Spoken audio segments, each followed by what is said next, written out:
Hi everyone, welcome back to the channel simplified education. So आज की इस video में हम करने वाले हैं इनऑर्गेनिक केमिस्ट्री के दो chapters, DNF block and your coordination chemistry. So this video मैंने कल रात तक ना ये लगा के पूरी शूट करी, एडिट करी, सब कुछ करा। बाद में मुझे पता लगा कि वीडियो में इतनी ज़्यादा एको है कि डबल वॉइसेस आ रही है, कुछ समझ नहीं आ रहा। उसके बाद बहुत कोशिश करी उसको ठीक करने की, है ना, बहुत सारे सॉफ्टवेयर से ठीक करा, बट एट द एंड नहीं हुआ। तो I have to shoot this video again, इसलिए थोड़ा सा डिले हो जाएगा, डिले होगी वीडियो। तो पर आज हम शुरू करते हैं DNF block. PDF you will get in the description box, so उसको डाउनलोड करना मत भूलना। Let's begin with the chapter and 1.5 hours में दोनों चैप्टर्स पूरे कर देंगे। Let's start. So this is our complete periodic table, जिसमें से जो 21 से लेकर नीचे 112 तक है, this is your complete D block, है ना। Starting from scandium, titanium, vanadium, chromium, manganese, iron, cobalt, निकल, कॉपर, जिंक। फाइन, ये है आपका पूरा डी ब्लॉक। एंड उसके नीचे जो आपके लैंथेनम और एक्टिनम है, that is your F block, that is your F block. Fine, exam में ना सिर्फ फर्स्ट सीरीज जो है आपकी, that is scandium to zinc, इससे ही बहुत सारे क्वेश्चंस आते हैं। तो पीरियोडिक टेबल में ये एक सीरीज आपको याद करनी पड़ेगी। कैसे करोगे? स्कूल टीचर वीना करे मना, है ना, स्कूल टीचर वीना करे मना। स्कूल से स्कैंडियम, टीचर से टाइटेनियम, वीना से वनाडियम, करे से क्रोमियम, मना से मैग्नीज। ठीक है, फिर एक ब्रेक लो, आयरन, देन कोबाल्ट, निकल, कॉपर, जिंक। तो स्कूल टीचर वीना करे मना आयरन, कोबाल्ट, निकल, कॉपर, जिंक। फाइन, तो ये सीरीज आपको याद करनी पड़ेगी। तो ये देख लो, ये आज हम इनके बारे में पढ़ने वाले हैं। So let's begin with this. या जल्दी से हम इसको शुरू करते हैं। D and F block. So सबसे पहले हम पढ़ेंगे D block, then we will study the F block. ठीक है, सबसे पहले हम डी ब्लॉक को क्या बोलते हैं? हम डी ब्लॉक को बोलते हैं transition elements. Why they are in the transition element? This is a very important question. See, when you are a child and now you are adult. Fine, so क्या आप डायरेक्टली चाइल्ड से adult बन गए? No, right. आप बीच में आपका एक फेज आता है जिसको हम बोलते हैं the teenage phase, that is a transition phase, that is responsible for your changing from childhood to the adulthood. I am right. Similarly जो आपका एस ब्लॉक है, that is hydrogen, lithium, sodium, potassium, rubidium, caesium, that is your electropositive. ये electron donate करने में क्या करते हैं? Help करते हैं, इलेक्ट्रॉन डोनेट करता है, इट इज इलेक्ट्रोपॉजिटिव। लेकिन fluorine, chlorine, bromine, iodine, oxygen, sulphur, that is completely electronegative. So अगर किसी में इलेक्ट्रोपॉजिटिव से एकदम से इलेक्ट्रोनेगेटिविटी आ रही है, तो डेफिनेटली बीच में कुछ ट्रांजिशन तो हुआ होगा, बीच में कोई ट्रांजिशन फेज तो हुआ होगा। तो उस ट्रांजिशन फेज, उस ट्रांजिशन एलिमेंट्स को हम बोलते हैं डी ब्लॉक एलिमेंट्स। ठीक है, क्योंकि इलेक्ट्रोपॉजिटिव से धीरे धीरे धीरे धीरे करके वो इलेक्ट्रोनेगेटिव बने, पी ब्लॉक वाले। तो जो बीच के एलिमेंट्स होते हैं, इसीलिए हम उनको क्या बोलते हैं? The transition elements. ठीक है, सो एग्जाम में अगर आएगा why D block elements are known as the transition elements, you have to write because they are responsible for change in properties from electropositive to electronegative. Clear हो गया? देखो, change आ रहा है ना, तो चेंज आने के लिए किसी फेज से तो गुजरना पड़ेगा, तो उस फेज को हम बोलते हैं डी ब्लॉक, है ना, जिसको हम बोलते हैं ट्रांजिशन एलिमेंट्स। अब डी ब्लॉक को हम डी ब्लॉक क्यों बोलते हैं? क्योंकि उनका आखिरी इलेक्ट्रॉन डी सब शेल में जाता है, इसलिए उनको डी ब्लॉक में रखते हैं। लेकिन डी ब्लॉक एलिमेंट्स में क्या होते हैं? Partially field D orbitals. Partially मतलब क्या होता है? पूरे नहीं भरे हुए। यानी कि अगर डी ब्लॉक में 5 ऑर्बिटल्स हैं तो पूरे नहीं भरेंगे, या तो आधे होंगे, या 10 अगर 10 इलेक्ट्रॉन के कॉम्बिनेशन की जगह तो या तो 7 या 8 या 6, 4, 3, 2 पार्शली फिल्ड डी ऑर्बिटल्स होंगे, पार्शली फिल्ड।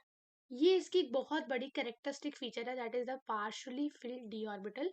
या तो उनके ग्राउंड स्टेट में, यानी कि स्कैंडियम, कितना स्कैंडियम का? स्कैंडियम का 21, यानी कि 3d 1 4s2। तो ग्राउंड स्टेट में दे आर पार्शली फिल्ड। या तो कॉमन ऑक्सीडेशन स्टेट में, like scandium 3+, zero oxidation state. या तो ग्राउंड स्टेट में या कॉमन ऑक्सीडेशन स्टेट में क्या होगी? Partially field D orbitals. लेकिन अगर हम बात करें जिंक की, इसकी हम बात करें जिंक, जिंक इज द किसका एटॉमिक नंबर है? 30। That is 3d10 4s2, 3d10 4s2। अब अगर मैं इसके ऑर्बिटल्स को फिल करवाऊं तो ये क्या है, 1 2 3 4 5, 5 है ना। ठीक है, अब इसको हम कर देते हैं, ये देखो यहाँ पे 10 इलेक्ट्रॉन है, तो 1 2 3 4 5 6 7 8 9 10। ठीक है, तो हुआ क्या, दिक्कत क्या हुई कि यहाँ पे हम कह रहे हैं कि भाई डी ऑर्बिटल या डी ब्लॉक एलिमेंट्स वो होंगे जिसमें पार्शली फिल्ड डी ऑर्बिटल्स होंगे, लेकिन इस जिंक तो फुली फिल्ड है। जिंक में तो 10 इलेक्ट्रॉन है और 10 के 10 क्या है, फुली फिल्ड है। तो ये आ जाती है हमारी एक्सेप्शन, जहां ये केमिस्ट्री वहां आया एक्सेप्शन। जिंक, कैडमियम, मरकरी, ये तीन ऐसे एलिमेंट्स हैं जो डी ब्लॉक में तो है, लेकिन डी ब्लॉक की प्रॉपर्टीज में अपने आप को फिट नहीं बिठा सकते। हम कह रहे हैं कि डी ब्लॉक में पार्शली फिल्ड होने चाहिए, कह रहे हैं हम फुल्ली फिल्ड है। तो जिंक, कैडमियम, मरकरी क्या हुआ, ये आपकी होगी एक्सेप्शंस। क्या है ये, फुल्ली फिल्ड डी ऑर्बिटल्स है। अब देखो यहाँ पे क्वेश्चन आया था प्री बोर्ड में, ठीक है, जिसमें ये बोला गया था कि जिंक, कैडमियम, मरकरी सॉफ्ट है और उनके लो मेल्टिंग पॉइंट है। वैसे ट्रांजिशन एलिमेंट्स के हाई मेल्टिंग पॉइंट होते हैं और they are very hard. Iron ले लो, तांबा, कितना ताला कितना मोटा होता है आयरन का। तो वाई दे आर सॉफ्ट, तो बस कहीं पर भी जिंक, कैडमियम, मरकरी, इनका कोई भी क्वेश्चन आ जाए, आंसर हमेशा यही होगा, due to presence of 10 electrons और due to fully filled D orbitals. कहीं पर भी जिंक, कैडमियम, मरकरी दिख जाए कि ये ट्रेंड क्यों नहीं फॉलो करते, ये ट्रेंड क्यों नहीं फॉलो करते, ये डी ब्लॉक में है फिर ये वाला ट्रेंड क्यों नहीं फॉलो करते, your answer will be always because they have fully filled D orbitals. That's it. MCQ में पूछ लेगा कौन से एलिमेंट्स हैं जो डी ब्लॉक में है लेकिन डी ब्लॉक की प्रॉपर्टीज नहीं मैच कर पाते, जिंक, कैडमियम, मरकरी। ठीक है, ये देखो ये रे, जिंक 30, कैडमियम 48 और मरकरी 80। ठीक है, तो अब तक हमने देखो 3 क्वेश्चन थे कि सबसे पहला क्वेश्चन आता है why D block elements are known as a transition elements due to change in property from electropositive to electronegative. What are d block elements whose are partially filled d orbitals in the ground state of the common oxidation state? Exception zinc, cadmium, mercury क्यों exception है, due to fully filled d orbitals। इतना clear हो गया। अब हम बात करते हैं इसकी इलेक्ट्रॉनिक कॉन्फ़िगरेशन की, जो क्या होती है n-1, n-1 d 1 to 10, यानी कि d ऑर्बिटल है तो उसमें 1 से 10 इलेक्ट्रॉन तक आ सकते हैं, ns 1 to 2, ns 1 to 2 और s में 1 इलेक्ट्रॉन या 2 इलेक्ट्रॉन आ सकते हैं। ये पॉइंट समझ में आ गया। These elements represents transition in properties from S block to P block. या आप लिखोगे जब पूछेगा आपको क्वेश्चन में, why D block elements are known as the transition elements. Why I am explaining this again and again, क्योंकि यही portion से क्वेश्चंस आते हैं, यही पोर्शन से क्वेश्चन आते हैं। ये है मेरे पास बोर्ड का पेपर पिछले साल का, है ना। इसमें देखो, इसमें बहुत बड़ा बड़ा क्वेश्चन लिखा हुआ है कि why zinc, cadmium, mercury are known as देखो, why zinc, cadmium, mercury do not follow the properties of the d block elements, so due to fully filled d orbitals। अब एक पॉइंट इसका और आता है, एक पॉइंट क्या आता है इसका, ड्यू टू एक्स्ट्रा स्टेबिलिटी। इनमें ये ना एक्स्ट्रा स्टेबल है। एक्स्ट्रा स्टेबल क्यों है ये, क्योंकि इनमें ना हाफ फिल्ड और फुली फिल्ड डी ऑर्बिटल्स है। जहां पर भी आपको हाफ फिल्ड या फुल्ली फिल्ड, देखो हाफ और फुल्ली फिल्ड जो कॉन्फ़िगरेशन होती है ना, वो बहुत स्टेबल मानी जाती है। ठीक है, अब आप ले लो 3d4 4s2। 3d4 4s2 कौन होगा, ये आपका होगा ये क्रोमियम। Chromium 3d4 4s2। लेकिन क्रोमियम कौन सी फॉर्म में एग्जिस्ट करता है, 3d5 4s1। एस का एक इलेक्ट्रॉन उछल के कहाँ आ जाता है, डी में आ जाता है। क्यों, क्योंकि हाफ फिल्ड स्टेबिलिटी के लिए।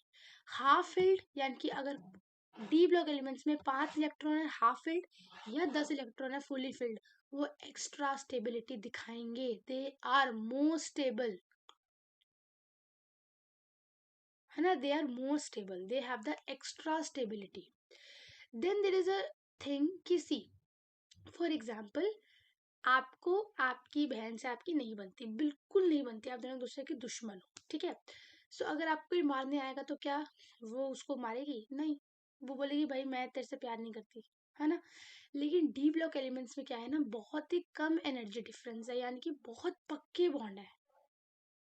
यानी कि फॉर एग्जाम्पल ये समझो कि अगर एस यहाँ पर है, एन एस यहाँ पे है, तो n-1d यहाँ पे है, ठीक है, एकदम से पास में है। तो n-1d जब पार्टिसिपेट करने जाता है, एनएस कहता है मैं भी जाऊंगा पार्टिसिपेट करने। समझो n-1d के पास 2 इलेक्ट्रॉन थे, तो बॉन्ड बन रहा था ऐसे। एनएस कहता है मैं भी जाऊंगा, एनएस के पास भी 2 इलेक्ट्रॉन थे, टोटल कितने होंगे? 4, बॉन्ड बन गया ऐसे। कौन सा बॉन्ड ज्यादा स्ट्रॉन्ग है? ये वाला बॉन्ड। तभी आयरन ले लो आप, ताला टूटता नहीं है, बहुत मोटा होता है। क्यों? Due to less energy difference. तो n-1d के इलेक्ट्रॉन जब पार्टिसिपेट करने जाते हैं, एनएस के कहते हैं मैं भी जाऊंगा, इलेक्ट्रॉन ज्यादा है पार्टिसिपेट करने वाले, बॉन्ड स्ट्रांग बनेगा। बॉन्ड अगर स्ट्रांग बनेगा तो फिर स्ट्रांग होंगे एलिमेंट्स, है ना। और ये एक ऐसा पॉइंट है, देखो मैं आपको 4 पॉइंट बता देती हूँ, एक एक्स्ट्रा स्टेबिलिटी, एक ये वेरी लिटिल एनर्जी डिफरेंस, ठीक है। ये 2 ऐसे पॉइंट्स हैं, कुछ नहीं आ रहा ना एग्जाम में, कुछ दिमाग में समझ नहीं आ रहा कि क्या पूछा हुआ, ये दोनों पॉइंट्स लिखाना, नंबर मिल जाएंगे। कुछ समझ नहीं आ रहा एग्जाम में कि क्या लिखूं, ये दोनों पॉइंट्स लिख देना, एग्जाम में नंबर आसानी से मिल जाएंगे। क्यों मिल जाएंगे? क्योंकि यही 2-4 प्रॉपर्टीज ही पूछी जाती है ज्यादातर एग्जाम में। क्लियर हो गया? यहाँ तक क्लियर हो गया? डन। तो Y they have the very less energy differences? क्योंकि वाई, क्योंकि देखो यार, एक बात और सुनो, आपकी और आपकी दोस्त की छत एकदम जुड़ी हुई है, तो आप आराम से कूद के चले जाओगे, है ना, छत कूद के चले जाओगे। लेकिन अगर बहुत बड़ी गैप है छतों में तो नहीं कूद सकते। सिमिलरली एनएस n-1d के साथ कूदना चाहता है, तो लिटिल एनर्जी गैप है तो कूद जाता है, ज्यादा होता तो नहीं कूद पाता, है ना।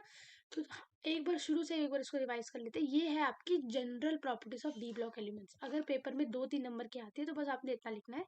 सबसे पहले known as transition elements because they have partly filled D orbitals in the ground state and the common oxidation state. Exception zinc cadmium mercury fully filled D orbitals है।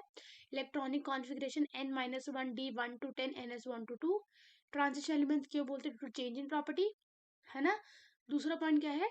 हाफ फील्ड और फुली फील्ड में ज्यादा stable होते हैं इसीलिए, and they have the very less energy difference, जिसकी वजह से इनके बॉन्ड बहुत स्ट्रांग बनते हैं। ठीक है, तो ये नोट्स मैं आपको दे दूंगी, इसको अच्छे से ना एक बार पढ़ लेना, है ना, इसको अच्छे से पढ़ लेना। ये मैंने बनाए थे अपने टाइम पे एनसीईआरटी से देख देख के। पता है कब बनाए थे ये मैंने बनाए थे लास्ट, एक बार डेट लिखी होगी ना, हाँ देखो 30 मई में 30 मई 2022 को बनाए थे नोट्स, ठीक है, एनसीईआरटी से देख के। अब हम बात करते हैं कि कुछ जनरल प्रॉपर्टीज के बारे में। जनरल प्रॉपर्टीज का मतलब क्या होता है? Atomic size, atomic number. देखो इतना हमको आज तक पता है कि जैसे जैसे लेफ्ट टू राइट जाओगे साइज घटेगा, टॉप टू बॉटम जाके साइज बढ़ेगा, ये इतना तो पता है, इतनी तो इनऑर्गेनिक पढ़ी होगी 10th 11th में, ठीक है। अब डी ब्लॉक एलिमेंट्स हम कहते हैं कि ये अलग ही हैं, तो ये अलग ही हैं, ये ना साइज में इनका वो इनका टॉप टू बॉटम भी साइज डिफरेंस होता है, इनका लेफ्ट टू राइट भी डिफरेंस होता है। देखो दिक्कत क्या है? फॉर एग्जाम्पल आप घर में, आप क्या था, आप घर में थे, आपको घर से बाहर जाना था, ठीक है, घूमने, लेकिन आपकी मम्मी ने कहा मैं नहीं जाने दे रही, तो आपका बाहर जाना थोड़ा कम हो गया, थोड़ा कम हो गया, है ना।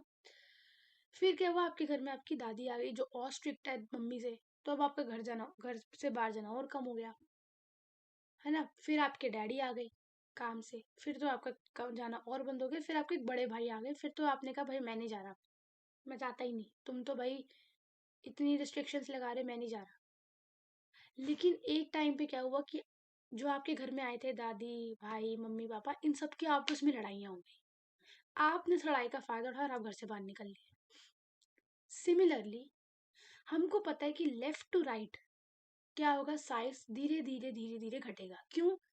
क्योंकि इलेक्ट्रॉन ऐड हो रहा है सेम एनर्जी शेल में, इलेक्ट्रॉन सेम एनर्जी शेल में ऐड हो रहा है, न्यूक्लियर चार्ज की पावर बढ़ रही है, न्यूक्लियर चार्ज इलेक्ट्रॉन को अंदर की तरफ खींच रहा है, अंदर हो अंदर हो अंदर हो, साइज कम हो रहा है।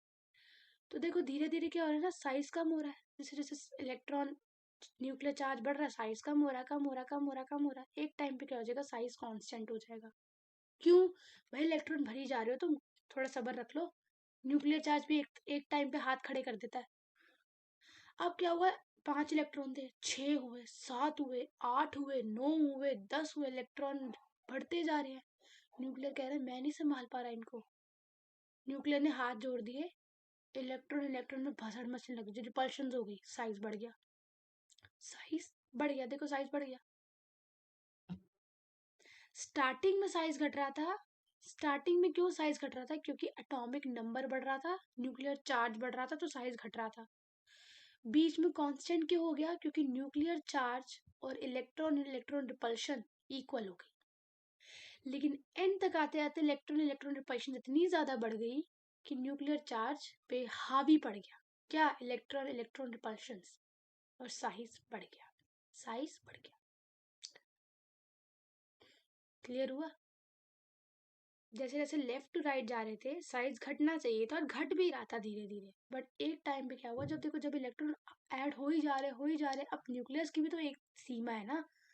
वो भी एक टाइम पे बोलेगा भाई अब मेरे से नहीं संभल रहे हैं। तो जब उससे नहीं संभलेंगे, वो कांस्टेंट हो जाएगा एक टाइम पे। पर एक टाइम पे क्या होगा, वो हाथ खड़े कर देगा। तो क्या हो जाएगा, इलेक्ट्रॉन बढ़ी जा रहे, इलेक्ट्रॉन रिपल्शन बढ़ी जा रहे, बढ़ी जा रहे, बढ़ी जा रहे, बढ़ी जा रहे हैं।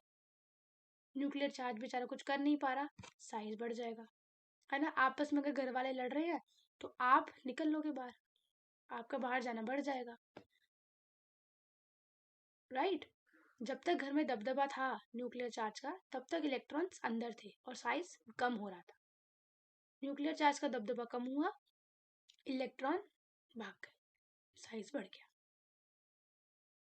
इसका एक ग्राफ है, एनसीईआरटी में इसका ग्राफ एक बार जरूर देखना। तो पेपर में आता है, पेपर में आता है कि why they have the irregular size trend. इनका इरेगुलर साइज ट्रेंड क्यों है? तो आप लिखोगे कि बिगिनिंग में the size decrease as usual, जैसे घटता है वैसे घटता है क्योंकि न्यूक्लियर चार्ज बढ़ता है। मिडिल में आगे थोड़ा कांस्टेंट हो जाता है क्योंकि इलेक्ट्रॉन रिपल्शंस और न्यूक्लियर चार्ज थोड़ा सा इक्वल होने लग जाते हैं। लेकिन एंड में आते आते न्यूक्लियर रिपल्शन इतनी ज़्यादा बढ़ जाती हैं कि साइज बढ़ जाता है। बस इतना आपने अपने क्वेश्चन में 3 पॉइंट रखने हैं। एक रखना है अपने बिगनिंग का, एक रखना है अपना मिडल का, एक रखना है अपने एंड का, और एक ग्राफ आपने ऐसे करके बना देना है। क्लियर? अगर क्लियर नहीं हो तो मुझे कमेंट्स में बता देना, ठीक है? मैंने वैसे 2-3 बार समझाने की कोशिश करी है। अब इतने अब इतना तो बेसिक से हम नहीं पढ़ा सकते क्योंकि टाइम भी इतना नहीं बचा, है ना? अब हम बात करते हैं ग्रुप की। ग्रुप मतलब क्या? Top to bottom. ग्रुप क्या होता है? Top to bottom. अब तक हमने क्या देखा? ऐसे स्कैंडियम, टाइटेनियम, वैनाडियम, ऐसे देखा रो में। अब देखेंगे ग्रुप में, यानी कि स्कैंडियम, यूटिडियम, ठीक है? ये वाली रो देखेंगे। अब इस रो में क्या होता है ना, हमको पता है ग्रुप में क्या होता है, साइज बढ़ता है क्योंकि एक ये था। फिर नीचे आते आते क्या होता है, एनर्जी लेवल ऐड होता है 2, फिर ये 3, क्या हो रहा है, एनर्जी लेवल ऐड हो रहा है 4। तो साइज क्या हो रहा है, बढ़ेगा, है ना? देखो मैं इसको एग्जांपल से समझाती हूँ। फॉर एग्जांपल ये था आपका scandium, this is your scandium, है ना? अगला एलिमेंट ग्रुप का एनर्जी शेल ऐड हो गया, साइज बढ़ गया। एक एनर्जी शेल और ऐड हो गया, साइज और बढ़ गया। तो ग्रुप में क्या होता है, साइज बढ़ता है क्योंकि हर एक लेवल पे न्यू शेल ऐड हो रहा है। क्या ऐड हो रहा है? न्यू शेल ऐड हो रहा है। क्या ऐड हो रहा है? न्यू शेल ऐड हो रहा है फर्स्ट ट्रांजिशन सीरीज में। सेकेंड और थर्ड ट्रांजिशन सीरीज का भी ऐसे ही हमको देखना चाहिए था कि भाई ठीक है, न्यू शेल ऐड हो रहा है, साइज बढ़ना चाहिए था, लेकिन साइज तो ऑलमोस्ट इक्वल आ गया। क्यों? बीच में देखो यहाँ पे लैंथेनम्स आ गए, लैंथेनाइड्स आ गए बीच में। क्या आ गए? देखो 71 से, देखो यहाँ पे देखो ना 49, 50, यहाँ पे 56 के बाद नीचे क्या आ गए, लैंथेनाइड्स की फिलिंग हो गई, एक्टिनाइड्स की फिलिंग हो गई। क्या करते हैं? Poor shielding. Poor shielding lanthanide contraction क्या होती है, पहले ये पढ़ते हैं। देखो न्यूक्लियर होता है हमारा मम्मी, न्यूक्लियर कौन होती है? हमारी मम्मी। और हमारा जो शील्डिंग होते हैं वो हमारे होते हैं भाई बहन, है ना? अब फॉर एग्जाम्पल आपने कहीं बाहर घूमने जाना था, ठीक है? और आपका भाई बहुत अच्छा है ना? आपका भाई बहुत अच्छा है, आपने कहा भैया मेरे को बाहर घूमने जाना है, कह रहा चल ठीक है मम्मी से बात करता हूँ मैं। तो उसने कहा मम्मी प्लीज इसको जाने दो, या इसको ये एग्जांपल छोड़ो, एक एग्जांपल और समझते हैं। आप अपना बाहर घूम रहे थे, पार्टी वार्टी करने गए थे फेयरवेल की, और घर पे जो है टीचर का फोन आ गया कि आपका बच्चा तो प्री बोर्ड में फेल हो गया, और आपने ये चीज घर में बता नहीं रखी थी। अब मम्मी पापा का गुस्सा है 7वें आसमान पे, कह रहे आन दे इसको, अब तो ये किया। अब फॉर एग्जाम्पल आपका भाई है एस, एस शेल आपका भाई है। एस जो सब शेल होते हैं ना बहुत अच्छे बचाते हैं, बहुत अच्छे शील्डर होते हैं। मम्मी के पास गया, मम्मी प्लीज आजकल तो आपको पता ही है बच्चे वैसे इतने डिप्रेशन में है, तो क्यों डांट रहे हो, मैं पढ़ा दूंगा उसको, आप टेंशन मत लो, बेचारा पार्टी करने गया, ऐसा उसको मम्मी पापा को समझा रहा है। तो आप मार खाने से बच गए, आप मार खाने से बच गए। उसके बाद भी आपकी आवारागर्दी चलती रही, फिर कुछ नहीं हुआ, बच गए। अब आपका भाई था पी, पी थोड़ा सा एस से थोड़ा अच्छा कम भाई है, यानी कि कम अच्छा भाई है। उसने मम्मी को कहा मम्मी एक काम करो, अगले प्री वन में नंबर ना आए तो फिर मार लेना, ऐसे है पी वाला। मम्मी ने कहा चल ठीक है, फिर भी थोड़ा बहुत बच गए। लेकिन फिर आए डी और एफ, ये है ना घटिया शील्ड, ये है घटिया शील्डर, ये शील्डिंग नहीं करते, ये बचाते नहीं है, आग लगाते हैं। अरे हाँ मम्मी मैं तो बोल ही रहा था, कुछ पढ़ाई लिखाई में ध्यान नहीं है इसका, पूरा दिन फोन चलाता रहता है, इंस्टा चलाता रहता है, और आग लगा दी। अब तो तुम्हारा बाहर जाना बंद, तुम्हारा फोन चलाना बंद, अब तुम घर पे ही रहोगे पूरा दिन और पढ़ते रहोगे। This is lanthanide contraction. Outer most electron हो आप, और न्यूक्लियस है आपके मॉम डैड। बीच के जो इलेक्ट्रॉन्स है दैट इज योर शील्डर, ये आपके भाई बहन है। लैंथेनाइड कॉन्ट्रैक्शन में जो शील्डिंग करते हैं वो होते हैं आपके 4F। कौन होते हैं वो आपके 4F, ये होते हैं घटिया से घटिया शील्डर, ये बचाते नहीं है, ये आग लगाते हैं। तो 4F जब शील्डिंग नहीं कर पा रहा, तो मम्मी पापा का गुस्सा बढ़ा, यानी कि न्यूक्लियस का गुस्सा बढ़ा, न्यूक्लियस का चार्ज बढ़ा। तो उसने क्या किया, आउटर मोस्ट इलेक्ट्रॉन को अंदर खींचा। मम्मी ने जैसे आपको अंदर खींचा ना, चलो पढ़ो अंदर, उसी तरीके से न्यूक्लियर चार्ज ने अपने आउटर मोस्ट इलेक्ट्रॉन को अंदर खींचा, और साइज कम हो गया। साइज बढ़ना चाहिए था, बढ़ा नहीं, कम हो गया। क्यों? Due to poor shielding of 4F orbital. This process is known as the lanthanide contraction. इसको हम बोलते हैं लैंथेनाइड कॉन्ट्रैक्शन। ठीक है, ग्रुप में साइज बढ़ना चाहिए था, लेकिन इक्वल क्यों हो गया, क्यों साइज बढ़ा ही नहीं? लैंथेनाइड कॉन्ट्रैक्शन की वजह से 4F ने अपनी औकात दिखा दी, शील्ड नहीं कर पाया अच्छे से, न्यूक्लियस से इलेक्ट्रॉन को नहीं बचा पाया, न्यूक्लियस ने इलेक्ट्रॉन को अंदर खींचा, साइज कम हो गया। तो पीरियड वाइज में तो वैसे ही, यानी कि लेफ्ट राइट पीरियड वाइज में तो वैसे ही साइज की इतनी वेरिएशन थी, पहले घट रहा था, फिर कांस्टेंट हो रहा था, फिर बढ़ रहा था। और ग्रुप में भी ऐसा हो गया कि ग्रुप में भी पहले बढ़ रहा था, फिर एकदम से इक्वल हो गया due to lanthanide contraction. Board में क्वेश्चन आया है, बोर्ड में क्वेश्चन क्या आया है, बोर्ड में क्वेश्चन आया है कि वाई, क्या क्वेश्चन आया है कि separation of a mixture of lanthanide elements is difficult. Why? Lanthanide elements की सेपरेशन डिफिकल्ट है। क्यों डिफिकल्ट है? क्योंकि उनका साइज क्या है, ऑलमोस्ट इक्वल है। साइज क्या है उनका, ऑलमोस्ट इक्वल है। ऑलमोस्ट इक्वल क्यों है? Due to lanthanide contraction. ये जो अंडरलाइन किए हुए ना चीजें, this is your reasonings, this is your reasonings, है ना। अब एक क्वेश्चन हो रहा था बोर्ड में, क्वेश्चन आया बोर्ड में कि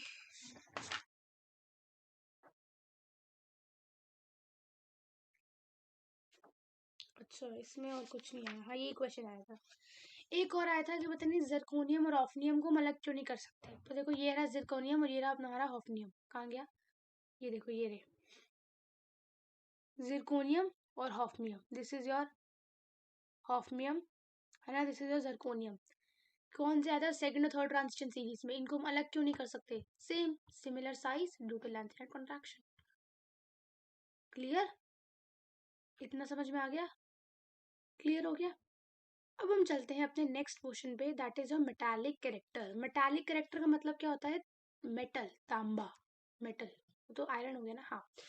मेटालिक कैरेक्टर यानी कि कैसे मेटालिक कैरेक्टर है, स्ट्रॉन्ग बॉन्डिंग है, वीक बॉन्डिंग है। तो अभी हमने पीछे क्या पढ़ा था, less energy difference, more electron will participate, strong metallic bond, यही है strong metallic bond due to unpaired electrons. अब इनमें अनपेयर्ड इलेक्ट्रॉन्स होते हैं, अनपेयर्ड इलेक्ट्रॉन्स होते हैं, low ionisation enthalpy, great effective nuclear charge, number of vacant orbitals, ये आपने इसकी रीजनिंग्स में लिखना है। Low ionisation energy, nuclear charge बहुत ज्यादा होता है, वेकेंट ऑर्बिटल्स होते हैं, और अनपेयर्ड इलेक्ट्रॉन की वजह से इनमें मेटालिक कैरेक्टर आता है, और एक इनकी ये भी प्रॉपर्टी है, लेस एनर्जी डिफरेंस है। तो n-1 भी पार्टिसिपेट करता है, ns भी पार्टिसिपेट करता है, तो दोनों पार्टिसिपेट करेंगे तो they will be a strong bond, that is why they have the strong metallic bond, इसीलिए इनके ताले बनते हैं इतने मोटे मोटे। एक्सेप्शंस वही तीनों एक्सेप्शन हर जगह, जिंक, कैडमियम, मरकरी मेटल्स नहीं है, मरकरी लिक्विड है, धब्बा है ये मेटल के नाम पे। मेटल, मेटल देखो आप इमेजिन करो, मेटल क्या आता है आपके मेटल के इमेजिन पे, आपको उसमें आपके दिमाग में आता है कोई हैवी सा मेटल, है ना, तो मरकरी तो मेटल, मेटल है मरकरी, लिक्विड होता है ये। अब क्यों नहीं होता ये, दो reasons, due to absence of unpaired electron, unpaired electron है ही नहीं, फुली फिल्ड है, क्या है, फुली फिल्ड डी ऑर्बिटल्स है। और जिंक कैडमियम, जिंक कैडमियम भी हार्ड नहीं होता, सॉफ्ट होता है, ठीक है। और मेटालिक कैरेक्टर घटेगा जैसे जैसे अनपेयर्ड इलेक्ट्रॉन घटेंगे, नहीं समझे, देखो मेटालिक कैरेक्टर कैसे बन रहा है, बॉन्डिंग की वजह से बन रहा है, बॉन्डिंग की वजह से, है ना, लेकिन अगर इलेक्ट्रॉन बिजी है तो बॉन्डिंग होगी ही नहीं। एक इलेक्ट्रॉन सिंगल है तो वो लोगों से बातचीत करेगा, हेलो हाय कैसे हो, तो बॉन्डिंग हो रही है, बॉन्डिंग हो रही है तो मेटालिक कैरेक्टर है। लेकिन अगर इलेक्ट्रॉन कमिटेड है, इलेक्ट्रॉन के पास उसका पार्टनर है, तो वो और किसी से बात ही नहीं करेगा, तो मेटालिक कैरेक्टर ही नहीं होगा। जब बात नहीं करेगा, बॉन्डिंग नहीं करेगा, तो मेटालिक कैरेक्टर नहीं होगा। तो why they are strong metals, due to unpaired electron, due to less energy difference, due to more nuclear charge, due to more number of vacant orbitals, and due to low ionization enthalpy. What are the exceptions? The zinc, cadmium, mercury is the exception. They are not hard, they are liquid due to absence of unpaired electron. And क्यों, एक चीज और बताओ, क्यों बेचारे नहीं है, fully filled orbitals है, और जैसे जैसे अनपेड इलेक्ट्रॉन घटेंगे मेटालिक इलेक्ट्रॉन घटेगा, है ना। फिर हमारा आता है melting point and your boiling point. अब इनमें भी क्या है, सेम रीजन, एक रीजन याद कर लो, सब ये वही है, high melting point and boiling point है, क्यों, due two electrons of greater number of electron, ज्यादा नंबर ऑफ इलेक्ट्रॉन पार्टिसिपेट कर रहे हैं, क्यों ज्यादा नंबर ऑफ इलेक्ट्रॉन पार्टिसिपेट कर रहे हैं, due to less energy difference between n-1 and ns, n-1 in ns, तो बॉन्ड स्ट्रॉन्ग बनेगा, तो बहुत एनर्जी लगेगी उसको ब्रेक करने में, तो दे have the strong melting and boiling point. आप देख रहे हो, आपको अगर स्टार्टिंग के रीजन आगे तो आगे वही रीजन है सारे, और कुछ नहीं है। एक्सेप्शन जिंक एंड मरकरी, वही है एक्सेप्शन हर जगह। अब एक चीज याद रखना, जितने ज्यादा अनपेयर्ड इलेक्ट्रॉन उतना ज्यादा मेटालिक कैरेक्टर, उतना ज्यादा मेल्टिंग पॉइंट, उतना ज्यादा बॉइलिंग पॉइंट। सबसे ज्यादा अनपेयर्ड इलेक्ट्रॉन किसके पास होगा, मैग्नीज के पास, 5 अनपेयर्ड इलेक्ट्रॉन्स होंगे, 3d5 4s2, 5 अनपेयर्ड इलेक्ट्रॉन, तो मैग्नीज का क्या होगा सबसे ज्यादा, मोर नंबर ऑफ अनपेयर्ड इलेक्ट्रॉन, है ना। तो मैग्नीज क्या होगा, स्टेबल होगा, मैग्नीज क्या होगा, स्टेबल होगा, और एनोमलस एमटीपी और बॉइलिंग पॉइंट होगा। और मेल्टिंग और बॉइलिंग पॉइंट कैसे घटेगा, जैसे जैसे नंबर ऑफ अनपेयर्ड इलेक्ट्रॉन घटेंगे, देखो ये लिखा हुआ है, number of unpaired electron decreases, so melting point and boiling point also decreases. बहुत शॉर्ट शॉर्ट में लिखा हुआ है, बहुत इजी रहेगा इसको याद करने में एग्जाम से पहले, समझ आ गया, मेल्टिंग पॉइंट बॉइलिंग पॉइंट समझ में आ गया क्या, जैसे जैसे अनपेयर्ड इलेक्ट्रॉन बढ़ेंगे मेल्टिंग बॉइलिंग पॉइंट बढ़ेगा, मेल्टिंग बॉइलिंग पॉइंट घट रहा है मतलब अनपेयर्ड इलेक्ट्रॉन घट रहे हैं। मैग्नीज के पास सबसे ज्यादा अनपेयर्ड इलेक्ट्रॉन है, तो मैग्नीज का हाईएस्ट मेल्टिंग बॉइलिंग पॉइंट है। एक्सेप्शन जिंक एंड मरकरी, इनके मेल्टिंग बॉइलिंग पॉइंट बहुत कम है, क्यों, due to fully filled orbitals, due to no unpaired electrons. Next हमारा आता है द आयोनाइजेशन एंथैल्पी, यानी कि कितना मुश्किल है इनके पास से इलेक्ट्रॉन निकालना। अब इनकी I1 यानी कि पहले इलेक्ट्रॉन निकालना बहुत मुश्किल है, क्योंकि इनकी बहुत स्मॉल साइज है ना। लेकिन अब एक बात बताओ, आप क्लास में बैठे हो, है ना, आप कह रहे हो यार मेरे को तो मैम ने क्लास से बाहर निकाल दिया, अब अपने दोस्त को भी लेकर आता हूँ। अब आप दोस्त के पास गए, दोस्त बेचारा बायोलॉजी या केमिस्ट्री क्लास में बैठा है, और 15 बच्चे बैठे हैं, तो कैसे निकाल लोगे उसको, नहीं, बहुत मुश्किल है। बहुत ज्यादा क्या है, मुश्किल है। तो बिगनिंग में क्या है, IE बहुत ज्यादा है, मुश्किल है निकालना इलेक्ट्रॉन को। बीच में क्या है, extremely high due to half and filled and fully filled stability. देखो देखो ध्यान से देखो, आप जब क्लास में गए, आप गए क्लास में पीरियड स्टार्टिंग के टाइम, तो आपको लगा थोड़ा सा मुश्किल है अपने दोस्त को बाहर निकालना। लेकिन बीच में क्या हुआ, बीच में क्या हुआ, यानी कि आप पीरियड के बीच में गए जब, अब देख लो कि मैम बहुत अच्छा समझा रही है, पूरी क्लास में इंटरेक्शंस बढ़ गई है ना, और सब बच्चे पढ़ाई कर रहे हैं, अब तो और मुश्किल हो गया निकालना उसको क्लास से बाहर। लेकिन आपने देखा जैसे जैसे पीरियड खत्म होने पे आ रहा है, इनकी 5 मिनट रह गए, 2 मिनट रह गए, अब आप कह रहे हो अब तो मैं इसको क्लास से बाहर निकाल ही लूंगा, अब तो मैम को बोलूंगा मैम जरा इसको ये वाली मैम बुला रहे, तो मैम भेज ही देंगी, क्यों, पीरियड वैसे ही ओवर होने लग गया। तो बिगिनिंग में आयोनाइजेशन एंथैल्पी बहुत ज्यादा है, क्यों, due to small size and increase in atomic number and nuclear charge. Middle में भी extremely high due to half filled fully filled stability. मैंने कहा था अगर हाफ फिल्ड और फुली फिल्ड है तो वो एक्स्ट्रा स्टेबल है, वो अपने इलेक्ट्रॉन किसी को भी नहीं देंगे। लेकिन एंड में क्या हुआ, IE कम हो गया। सबसे ज्यादा आयोनाइजेशन एंथैल्पी पता है किसके, Zn। क्यों, 3D10 4s2 फुली फिल्ड है, फुल्ली फिल्ड एक्स्ट्रा स्टेबल, एक इलेक्ट्रॉन नहीं देगा अपना, एक इलेक्ट्रॉन नहीं देगा अपना, एक इलेक्ट्रॉन,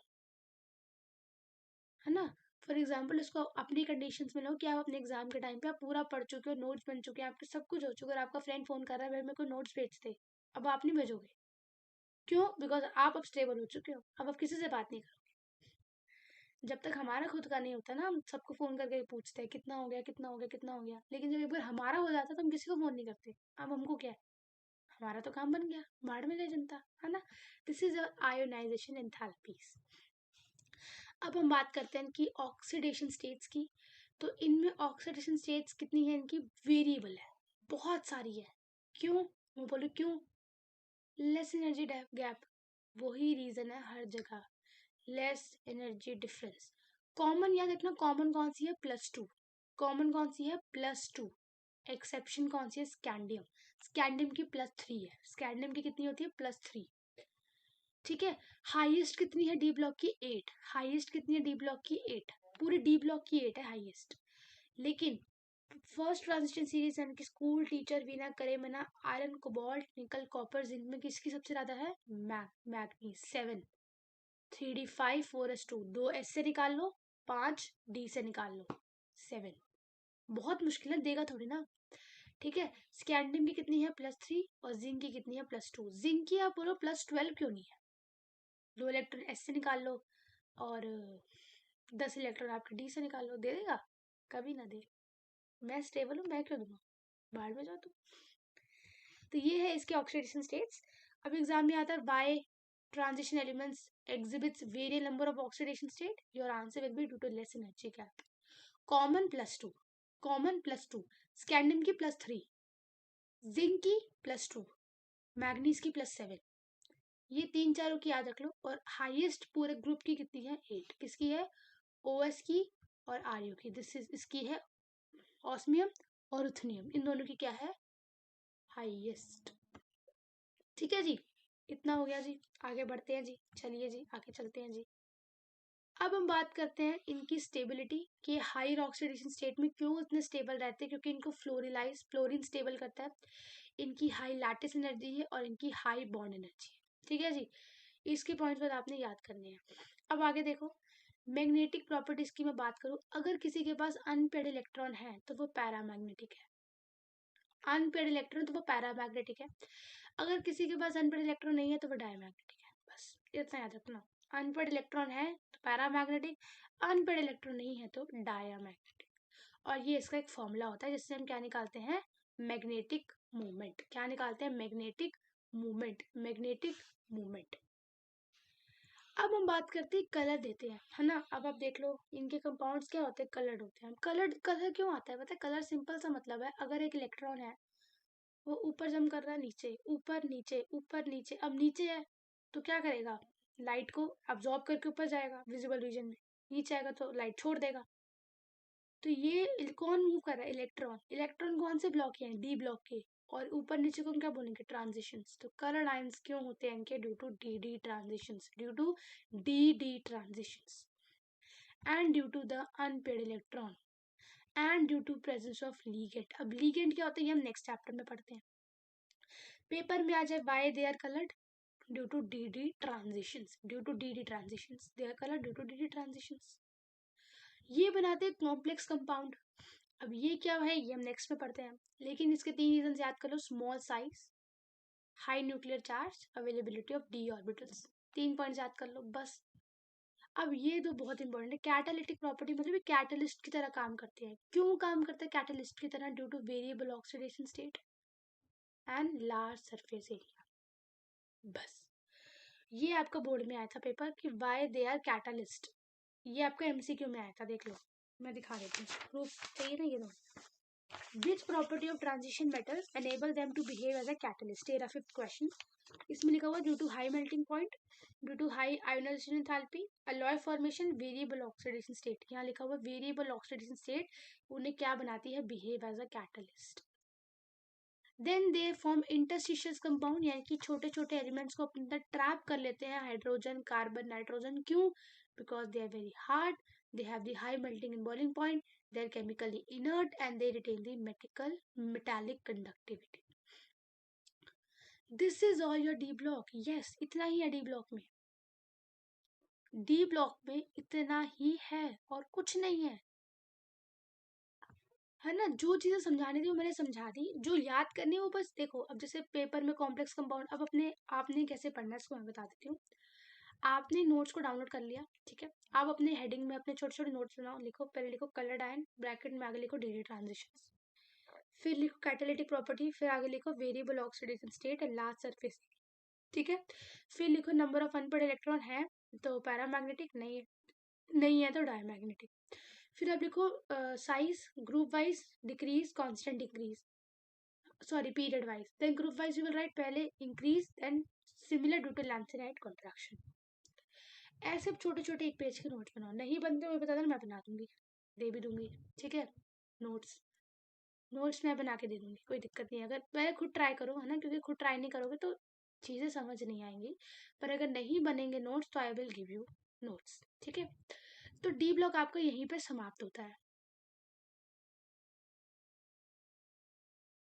अब ट्राई करना, थोड़े से प्रीवियस ईयर क्वेश्चंस लगा के देखना, है ना। मेरे पास तो एक प्रीवियस ईयर है लास्ट ईयर का, तो इसमें मैंने बता दिया एक ही क्वेश्चन आएगा, है ना, why they are known as catalyst.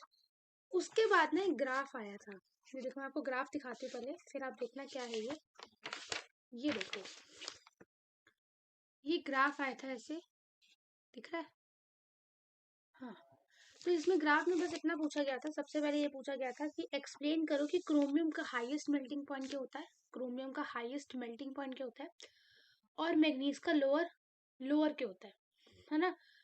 तो मैग्नीज क्या है? Highest number of unpaired electrons है, तो उनका बिहेवियर क्या है? एनोमलस। क्या है? एनोमलस। एनोमलस मेल्टिंग पॉइंट है, बॉइलिंग पॉइंट। लेकिन क्रोमियम को सबसे ज्यादा क्यों हुआ? स्कूल टीचर भी ना करे, 3d4 4s2, है ना। लेकिन वो 3d5 4s1 में एग्जिस्ट करता है, हाफ फील्ड स्टेबिलिटी। क्या है? Half field stability. तो ऐसे करते करते ट्राई करो रीजंस खुद लिखने के अपने एग्जाम कॉपी में। देखो D block and D block elements, ये चैप्टर छोड़ने का नहीं है। क्यों छोड़ने का नहीं? क्योंकि कुछ है ही नहीं चैप्टर में। ये नोट्स अगर आपने रट लिए तो हो जाएगा। उसके अलावा जितनी भी इस बार कुछ लास्ट टाइम भी वैसे तो आई थी प्रिपरेशंस, पोटेशियम डाइक्रोमेट, मैग्नेट, पर मैग्नेट, इनकी रिएक्शंस को आपने खुद लिख लिख के करना, ये होमवर्क है। बाकी जितनी भी थ्योरी थी वो मैंने करवा दी, है ना। अब हम चलते हैं आगे, एफ ब्लॉक पढ़ते हैं, है ना। डी ब्लॉक तो खत्म, अब एफ ब्लॉक पे इतना क्वेश्चन आता नहीं है तो इसको मैं सिर्फ फटाफट रीड कर देती हूँ। एफ ब्लॉक एलिमेंट क्या है? जो कि क्या कहता है कि इनका लास्ट इलेक्ट्रॉन कहाँ जा रहा है? एफ ब्लॉक में जा रहा है ना। इनको बोलते हैं लैंथेनॉइड्स और एक्टिनॉइड्स। दो आते हैं, एक लैंथेनॉइड्स आते हैं और एक्टिनॉइड्स आते हैं। इनमें आती है 4f की फिलिंग। किसकी फिलिंग आती है? 4f की। उनमें कितनी? 3d की फिलिंग थी। इसमें 14 एलिमेंट्स है।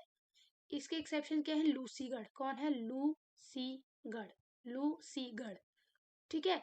ये इनकी इलेक्ट्रॉनिक कॉन्फ़िगरेशन है, n-2 f1 to 14 n-1 d0 to 1 ns2। F block की कॉन्फ़िगरेशन है, ठीक है।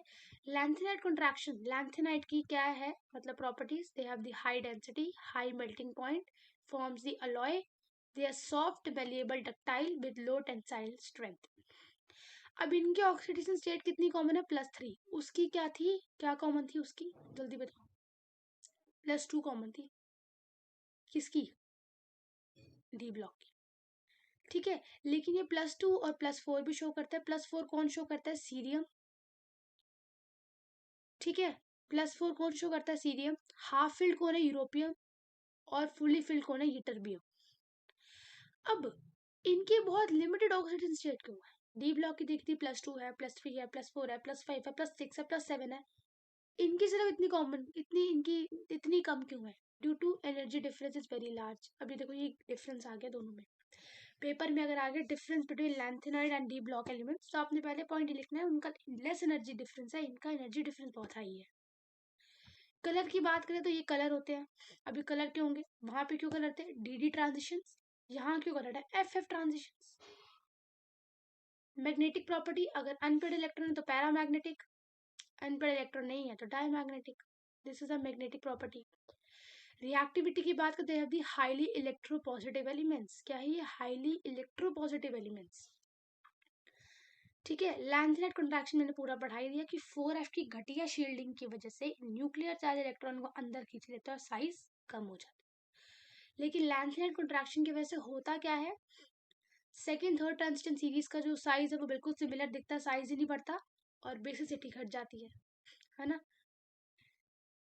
लैंथेनाइड कॉन्ट्रैक्शन जहां पर भी साइज की कुछ वेरिएशन आती है ना, तो लैंथेनाइड कॉन्ट्रैक्शन मोस्ट प्रोबेबली उसका आंसर होता है। इनके यूजेस क्या होते हैं, लैंथेनाइड के यूज एज अलॉय, सीरियम के सॉल्ट्स कॉटन इंडस्ट्रीज में काम आते हैं, and they are used as a catalyst. बस एफ ब्लॉक पे इतना ही है, यही एक पेज है एफ ब्लॉक का। एफ ब्लॉक पे मैंने क्वेश्चन देखे नहीं है, मैंने अपने टाइम पे जब 4-5 साल के प्रीवियस ईयर देखे थे तो एफ ब्लॉक के मुझे दिखे नहीं, बट होंगे। ठीक है, एक्टिनॉइड्स हम ज्यादा बात नहीं करते because they are radioactive. इनमें 5f की फीलिंग होती है, 3d की फीलिंग किसमें होती थी, डी ब्लॉक में। 4f की फीलिंग किसमें होती थी, लैंथेनाइड में। 5f की फीलिंग किसमें होती है, एक्टिनॉइड में। Same high density high melting point, it form the alloy. Electronic configuration इनकी बहुत ज्यादा अनसर्टन है। ठीक है, इनकी इलेक्ट्रॉनिक कॉन्फ़िगरेशन क्या है, अनसर्टन है, इलेक्ट्रॉनिक कॉन्फ़िगरेशन इनकी दी नहीं हुई। ऑक्सीडेशन स्टेट +3 प्रेफर्ड है, +3 कॉमन है, प्रेफर्ड है। ठीक है, लेकिन +2 +4 +5 +6 +7 ये भी बहुत जगह देखी गई है। कलर की बात करें तो दे आर कलर, और मैग्नेटिक प्रॉपर्टी में दे आर मोस्टली पैरामैग्नेटिक, मतलब mostly they have the unpaired electron, they are paramagnetic. Reactivity की बात करें तो they are highly positive in nature. ठीक है, लेकिन इनके बहुत सारे एलिमेंट्स क्या है रेडियो एक्टिव, जैसे यूरेनियम हो गया, है ना, यूरेनियम हो गया, और क्या है अपना थोरियम हो गया, तो ये क्या है अपने रेडियो एक्टिव है। एक्टिनाइड कॉन्ट्रैक्शन लैंथेनाइड कॉन्ट्रैक्शन की जगह ही मतलब पूरी सिमिलर है, एक डिफरेंस है, वहां पे घटिया शील्डर होता है 4f, यहाँ घटिया शील्डर होता है 5f, बस ऑर्बिट डिफरेंट है, बाकी सब कुछ सेम है। लैंथेनाइड्स में हो रही है तो लैंथेनाइड कॉन्ट्रैक्शन क्योंकि 4f ऑर्बिटल वहां कर रहा है, एक्टिनाइड में हो रही है तो एक्टिनाइड कॉन्ट्रैक्शन यहाँ 5f कर रहा है। सेम वही है, न्यूक्लियर चार्ज बढ़ता है, अंदर खींच लेता है, साइज का मतलब सब सेम है। एक्टिनाइड की वो यूजेस, थोरियम कैंसर ट्रीटमेंट में यूज किया जाता है, यूरेनियम ग्लास इंडस्ट्री में यूज किया जाता है, प्लूटोनियम एटॉमिक बॉम्ब, और इनके कॉम्प्लेक्सेस बनते हैं due to its higher charge and the smaller size. तो एक्टिनॉइड्स की स्टडी हम क्यों इसलिए नहीं करते, रेडियो एक्टिव है ना, तो इनकी इलेक्ट्रॉनिक कॉन्फ़िगरेशन भी अनसर्टन है। ठीक है, सब कुछ इनमें अनसर्टन है। डी ब्लॉक खत्म कर लिया हमने कितने मिनट में, 43 मिनट्स में डी ब्लॉक डन। बस अब अगले 40 मिनट्स में हम फटाफट से कर लेते हैं क्या, योर कोऑर्डिनेशन केमिस्ट्री। इतना क्लियर हो गया, क्लियर हो गया। इनमें एक होमवर्क है आपको, इनकी रिएक्शंस आपको खुद करनी पड़ेंगी क्योंकि एग्जाम में पूछी जाती है। देखो एक क्वेश्चन है कि केमिस्ट्री ऑफ एक्टिनाइड कॉम्प्लिकेटेड क्यों है लैंथेनाइड की केमिस्ट्री के कंपैरिजन में, because they radio active in nature, इसलिए हम उनकी ज्यादा स्टडी नहीं करते, रेडियो एक्टिव है ना। हो गया, D block D and F block elements done. Clear हो गया, ये मैंने तो पूरी कोशिश करी समझाने की अपनी तरफ से, है ना। और मुझे ये बताओ कि कौन सी स्पीड पे देखते हो तुम, 2x पे देखते हो, 1x पे देखते हो, 1.5x पे देखते हो, कौन सी स्पीड पे देखते हो, या बहुत धीरे पढ़ाना लगता है, क्योंकि मुझे लगता है कि मैं ऐसे पढ़ाऊँ जैसे किसी ने चैप्टर को टच तक नहीं किया उसको भी चैप्टर समझ में आ जाए, right.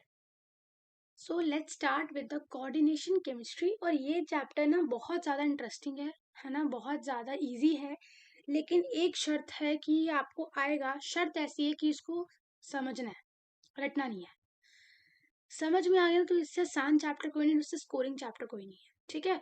And one more thing, अगर ये कोई पहली बार अगर पढ़ रहा है ना इस चैप्टर को, तो एक चीज मैं बोलूंगी कि इसमें दो चीजें आती हैं। एक आती है इसमें वैलेंस बॉन्ड थ्योरी, और एक आती है इसमें क्रिस्टल फील्ड थ्योरी। ये दोनों तो पढ़ के ही जानी है, बाकी चाहे कुछ ना पढ़ो इस चैप्टर से, ये दो चीजें पढ़ के जानी है ना, क्योंकि ये दो बहुत ज्यादा इंपॉर्टेंट है।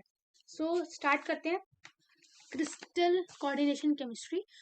कोऑर्डिनेशन केमिस्ट्री में आता है हमारा कोऑर्डिनेट बॉन्ड। हमने पढ़ा है बचपन से कोवलेंट बॉन्ड क्या होता है, जिसमें शेयरिंग ऑफ इलेक्ट्रॉन्स होते हैं।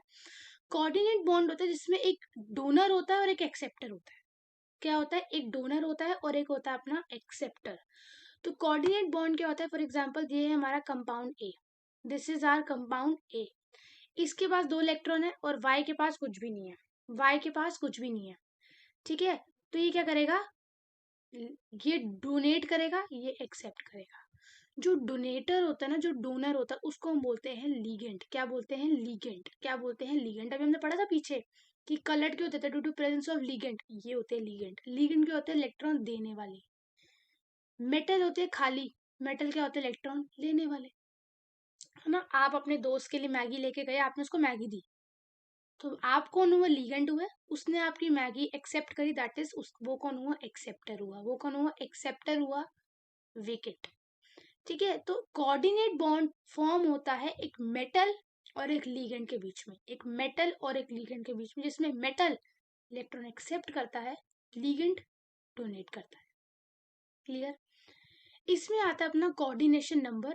कोऑर्डिनेशन नंबर होता है कि कितने बॉन्ड मेटल फॉर्म कर रहा है, मेटल कितने बॉन्ड फॉर्म कर रहा है लीगेंड के साथ, वो होता है उसका कोऑर्डिनेशन नंबर। तो एग्जाम में कभी कभी पूछ लेता है what is the coordination number. So number of bonds formed by a metal is known as the coordination number. अब हमारा जो कोऑर्डिनेशन कॉम्प्लेक्स है वो कुछ ऐसा दिखता है। कैसा दिखता है, कुछ ऐसा दिखता है, ऐसा ऐसा दिखता है। जिसमें से जो हमारा ये है, this is copper, this is a metal, this is a metal, ये क्या है अपना एक्सेप्टर। ये cyanide, this is our ligand, this is a electron donor. ये जो बाहर होता है इसको हम बोलते हैं काउंटर आयन और आयोनाइजेशन स्फीयर। क्या बोलते हैं इसको, काउंटर आयन और आयोनाइजेशन स्फीयर। क्या बोलते हैं, काउंटर आयन। और ये बड़ा सा है जो स्फीयर, बड़ा सा जो ऐसे ब्रैकेट है, इनको हम बोलते हैं कोऑर्डिनेशन स्फीयर। क्या बोलते हैं, कोऑर्डिनेशन स्फीयर। तो एक बॉन्ड है लीगेंड और मेटल के बीच में, और एक बॉन्ड है कोऑर्डिनेशन स्फीयर और काउंटर आयन के बीच में, है ना। एक आपस में इनका बॉन्ड है और एक दूसरे से बॉन्ड है। फिर आती है इसमें वर्नर की थ्योरी। वर्नर थ्योरी कहती है कि जो प्राइमरी वैलेंसी है ना, प्राइमरी वैलेंसी, प्राइमरी बॉन्ड, ये बॉन्ड है हमारा काउंटर आयन के बीच का और कोऑर्डिनेशन स्फीयर के बीच का। प्राइमरी वैलेंसी कहती है कि काउंटर आयन और कोऑर्डिनेशन स्फीयर के बीच के बॉन्ड को हम क्या कहते हैं, प्राइमरी वैलेंसी। क्या बोलते हैं, प्राइमरी वैलेंसी। और ये आयोनाइजेबल होती है, यानी कि ये टूट जाती है, पानी में घुलती है, आयन्स में टूट जाती है। This is your primary valency. और इसको सेटिस्फाई कौन करता है, नेगेटिव आयन। कौन सेटिस्फाई करता है, नेगेटिव आयन। लेकिन जो सेकेंडरी वैलेंसी है ना, वो होती है मेटल और लीगेंड का बॉन्ड। मेटल और लीगेंड का बॉन्ड इतना स्ट्रांग होता है। देखो केमिस्ट्री में इलेक्ट्रॉन बहुत बड़ी चीज होती है, और कोई अगर अपना इलेक्ट्रॉन दे रहा है तो डेफिनेटली उनके बीच का बॉन्ड क्या होगा, बहुत स्ट्रांग होगा। तो सेकेंडरी वैलेंसी होती है मेटल और लीगेंड का बॉन्ड, और ये बहुत स्ट्रांग होता है and it is non ionisable. इनको कौन स्टेबल करता है, एक न्यूट्रल मॉलिक्यूल, और एक नेगेटिव आयन को क्या करता है, स्टेबल करता है। तो एग्जाम में पूछ लेते हैं what is state Werner's theory और explain the postulates of Werner's theory. तो आपने इतना लिखना है कि वर्नर्स थ्योरी के हिसाब से प्राइमरी वैलेंसी है bond between coordination sphere and counter ion, और कोऑर्डिनेशन स्फीयर और आयोनाइजेशन स्फीयर के बीच के बॉन्ड को हम बोलते हैं primary valency and it is ionisable. लेकिन secondary valency is the bond between metal and a ligand and it is non ionisable, it is non ionisable. Primary valency को कौन सेटिस्फाई करता है, नेगेटिव आयन। सेकेंडरी वैलेंसी को कौन satisfy करता है, positive, sorry negative ion and the neutral molecule. ठीक है, एक बार एनसीईआरटी खोल लेती हूँ, एक सेकेंड। ठीक है। तो वर्नर्स थ्योरी 1, 2 नंबर के जो आपके केमिस्ट्री में क्वेश्चंस आते हैं उसमें आपसे पूछ सकते हैं स्टेट वर्नर्स थ्योरी, है ना। ये प्री बोर्ड्स में बहुत पूछी जाती है ये वाली वर्नर्स थ्योरी, तो इसको आपने अच्छे से लिख लो बस। एनसीईआरटी, ये नेक्स्ट हमारा एनसीईआरटी में टॉपिक आता है what is a double salt और कॉम्प्लेक्स के बीच में डिफरेंस। डबल सॉल्ट क्या होता है आपका डिसोसिएट हो जाता है, कॉम्प्लेक्स आपका डिसोसिएट नहीं होता। और ये लिखा हुआ है बुक में, the primary valency are normally ionizable and they are satisfied by negative ion, and the secondary valency is a non-ionizable and they are satisfied by the neutral molecule and the negative ion. Primary valency bond between coordination sphere ionization sphere और metal और ligand के बीच के bond को हम कहते हैं secondary valency. ठीक है, इसको आपने अच्छे से याद कर लेना है। मैं बार बार एक चीज को क्यों बार बार बोलती हूँ, ताकि आपके दिमाग में बैठ जाए, अगर आप रिवाइज भी ना करो तब भी आप उसको इजीली याद कर लो। अब हम पढ़ते हैं कुछ लीगेंड के बारे में, कितने प्रकार के लीगेंड होते हैं, लीगेंड क्या होते हैं, ये सब पढ़ते हैं। लीगेंड हमारे होते हैं इलेक्ट्रॉन रिच स्पीशीज, तभी तो डोनेट कर रहे हैं ना, अगर गरीब होते तो एक्सेप्ट करते। सबसे पहला हमारा आता है मोनोडेंटेट। मोनोडेंटेट का मतलब क्या होता है, जो लिगेंड एक ही साइड से इलेक्ट्रॉन दे सकता है, दैट इज अ मोनोडेंटेट। इसमें पानी CN-NH3 F-NH2 ये आता है। बाइडेंटेट मतलब दोनों साइड से दे सकते हैं, दोनों साइड से दे सकते हैं। जैसे ये वाला हो गया आपका oxalate, this is a oxalate, ये देखो ये आपका ऑक्सलेट है ना। ये दोनों साइड से क्या कर सकता है, इलेक्ट्रॉन डोनेट कर सकता है, इसको हम बोलते हैं बाइडेंटेट। एक होता है पॉलीडेंटेट, यानी कि बहुत सारी साइड से इलेक्ट्रॉन डोनेट कर सकता है। Then we have the homoleptic. Homoleptic मतलब अगर सेम लीगेंट है, जैसे कि आप ऊपर देखो NiCO4, तो सिर्फ CO ही एक लीगेंट है, तो सेम लीगेंट है, तो इसको हम बोलेंगे होमोलेप्टिक। लेकिन ऊपर देखो Cl भी लीगेंट है, NH3 भी लीगेंट है, दो तरीके के लीगेंट हैं, तो जहाँ डिफरेंट लीगेंट होंगे दैट इज आर हेटेरोलेप्टिक। वो क्या होगा आपका हेटेरोलेप्टिक। फिर आते एक ब्रिजिंग लीगेंड, यानी कि लीगेंड है बीच में, उसने यहाँ से एक मेटल को पकड़ा होगा, यहाँ से एक मेटल को पकड़ा होगा, बीच में ब्रिज बन के खड़ा हुआ है, that is a bridging ligand. ठीक है, bridging ligand. Then we have the pi acceptor ligand. ये वो लीगेंड है जो पता क्या कहता है, यहाँ रहना है तो काम करना पड़ेगा। मतलब क्या कि भाई मैं तेरे को इलेक्ट्रॉन दे रहा हूँ, तू भी अपना इलेक्ट्रॉन दे। ये कोई एक तरफा वो नहीं है, एक तरफा फ्रेंडशिप नहीं है कि सिर्फ मैं ही तुझे दूंगा इलेक्ट्रॉन, तू भी देगा। तो पाई एक्सेप्टर लीगेंड भी इलेक्ट्रॉन को एक्सेप्ट करते हैं, वो देते भी हैं एक्सेप्ट भी करते हैं, जिनका CO और NO क्या है इसका एग्जाम्पल है। जहां पर भी रिंग फॉर्मेशन होगी वो होगा हमारा किलेशन। क्या होगा हमारा किलेशन, जहाँ पे रिंग बनती है। और एम्पीडेंटेंट लिगेंड क्या होता है, जिनकी दोनों साइड से होती है, यानी कि CN सी तरफ से भी बॉन्ड बना सकता है, N साइड से भी बॉन्ड बना सकता है ना। ये मैंने क्या पढ़ा था, मम्मी का चाटा, जो यहाँ से भी पढ़ सकता है और उल्टे हाथ का भी पढ़ सकता है, इट इज एम्पीडेंटेंट लिगेंड।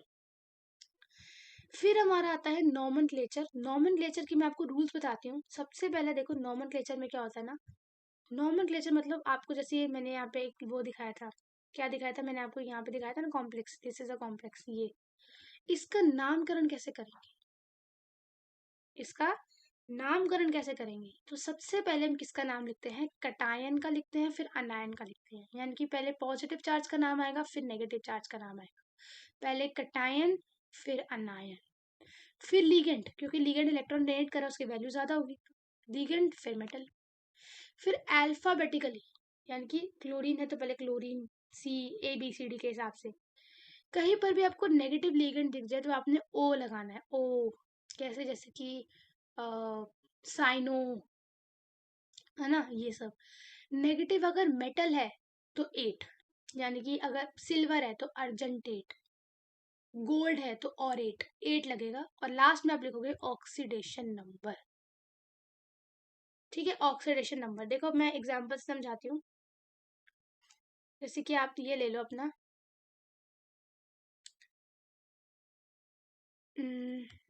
ये देखो, ये ले लो आपने, ये ले लिया, दैट इज KAgCN2-। ठीक है, सबसे पहले आपने किसका नाम रखना है, कटायन का। इसमें कटायन कौन है आपका, पोटाशियम। कटायन कौन है आपका, पोटाशियम। ये आपका क्या है, पॉजिटिव। तो सबसे पहले आपने क्या लिखा, पोटाशियम। फिर किसका आएगा, अनायन का आएगा। अनायन है यहाँ पे नहीं। फिर क्या है यहाँ पे लीगेंड, लीगेंड कौन है हमारा CN2, तो 2 यानी कि डाई, और लीगेंड हमारा क्या है नेगेटिव, CN2 CN माइनस होता है ना, तो साइनो, बोला था ना नेगेटिव लीगेंड है तो O। फिर हमारा था ये कौन है हमारा मेटल, क्या नाम है सिल्वर, सिल्वर भी नेगेटिव होता है तो अर्जेंटेट, अर्जेंटेट, अर्जेंटेट, ठीक है। और क्या है ऑक्सीडेशन स्टेट इसकी कितनी है 1, ऑक्सीडेशन स्टेट इसकी कितनी है 1, ठीक है। So potassium dicyano argentate 1, this is the nomenclature, this is the nomenclature, ठीक है।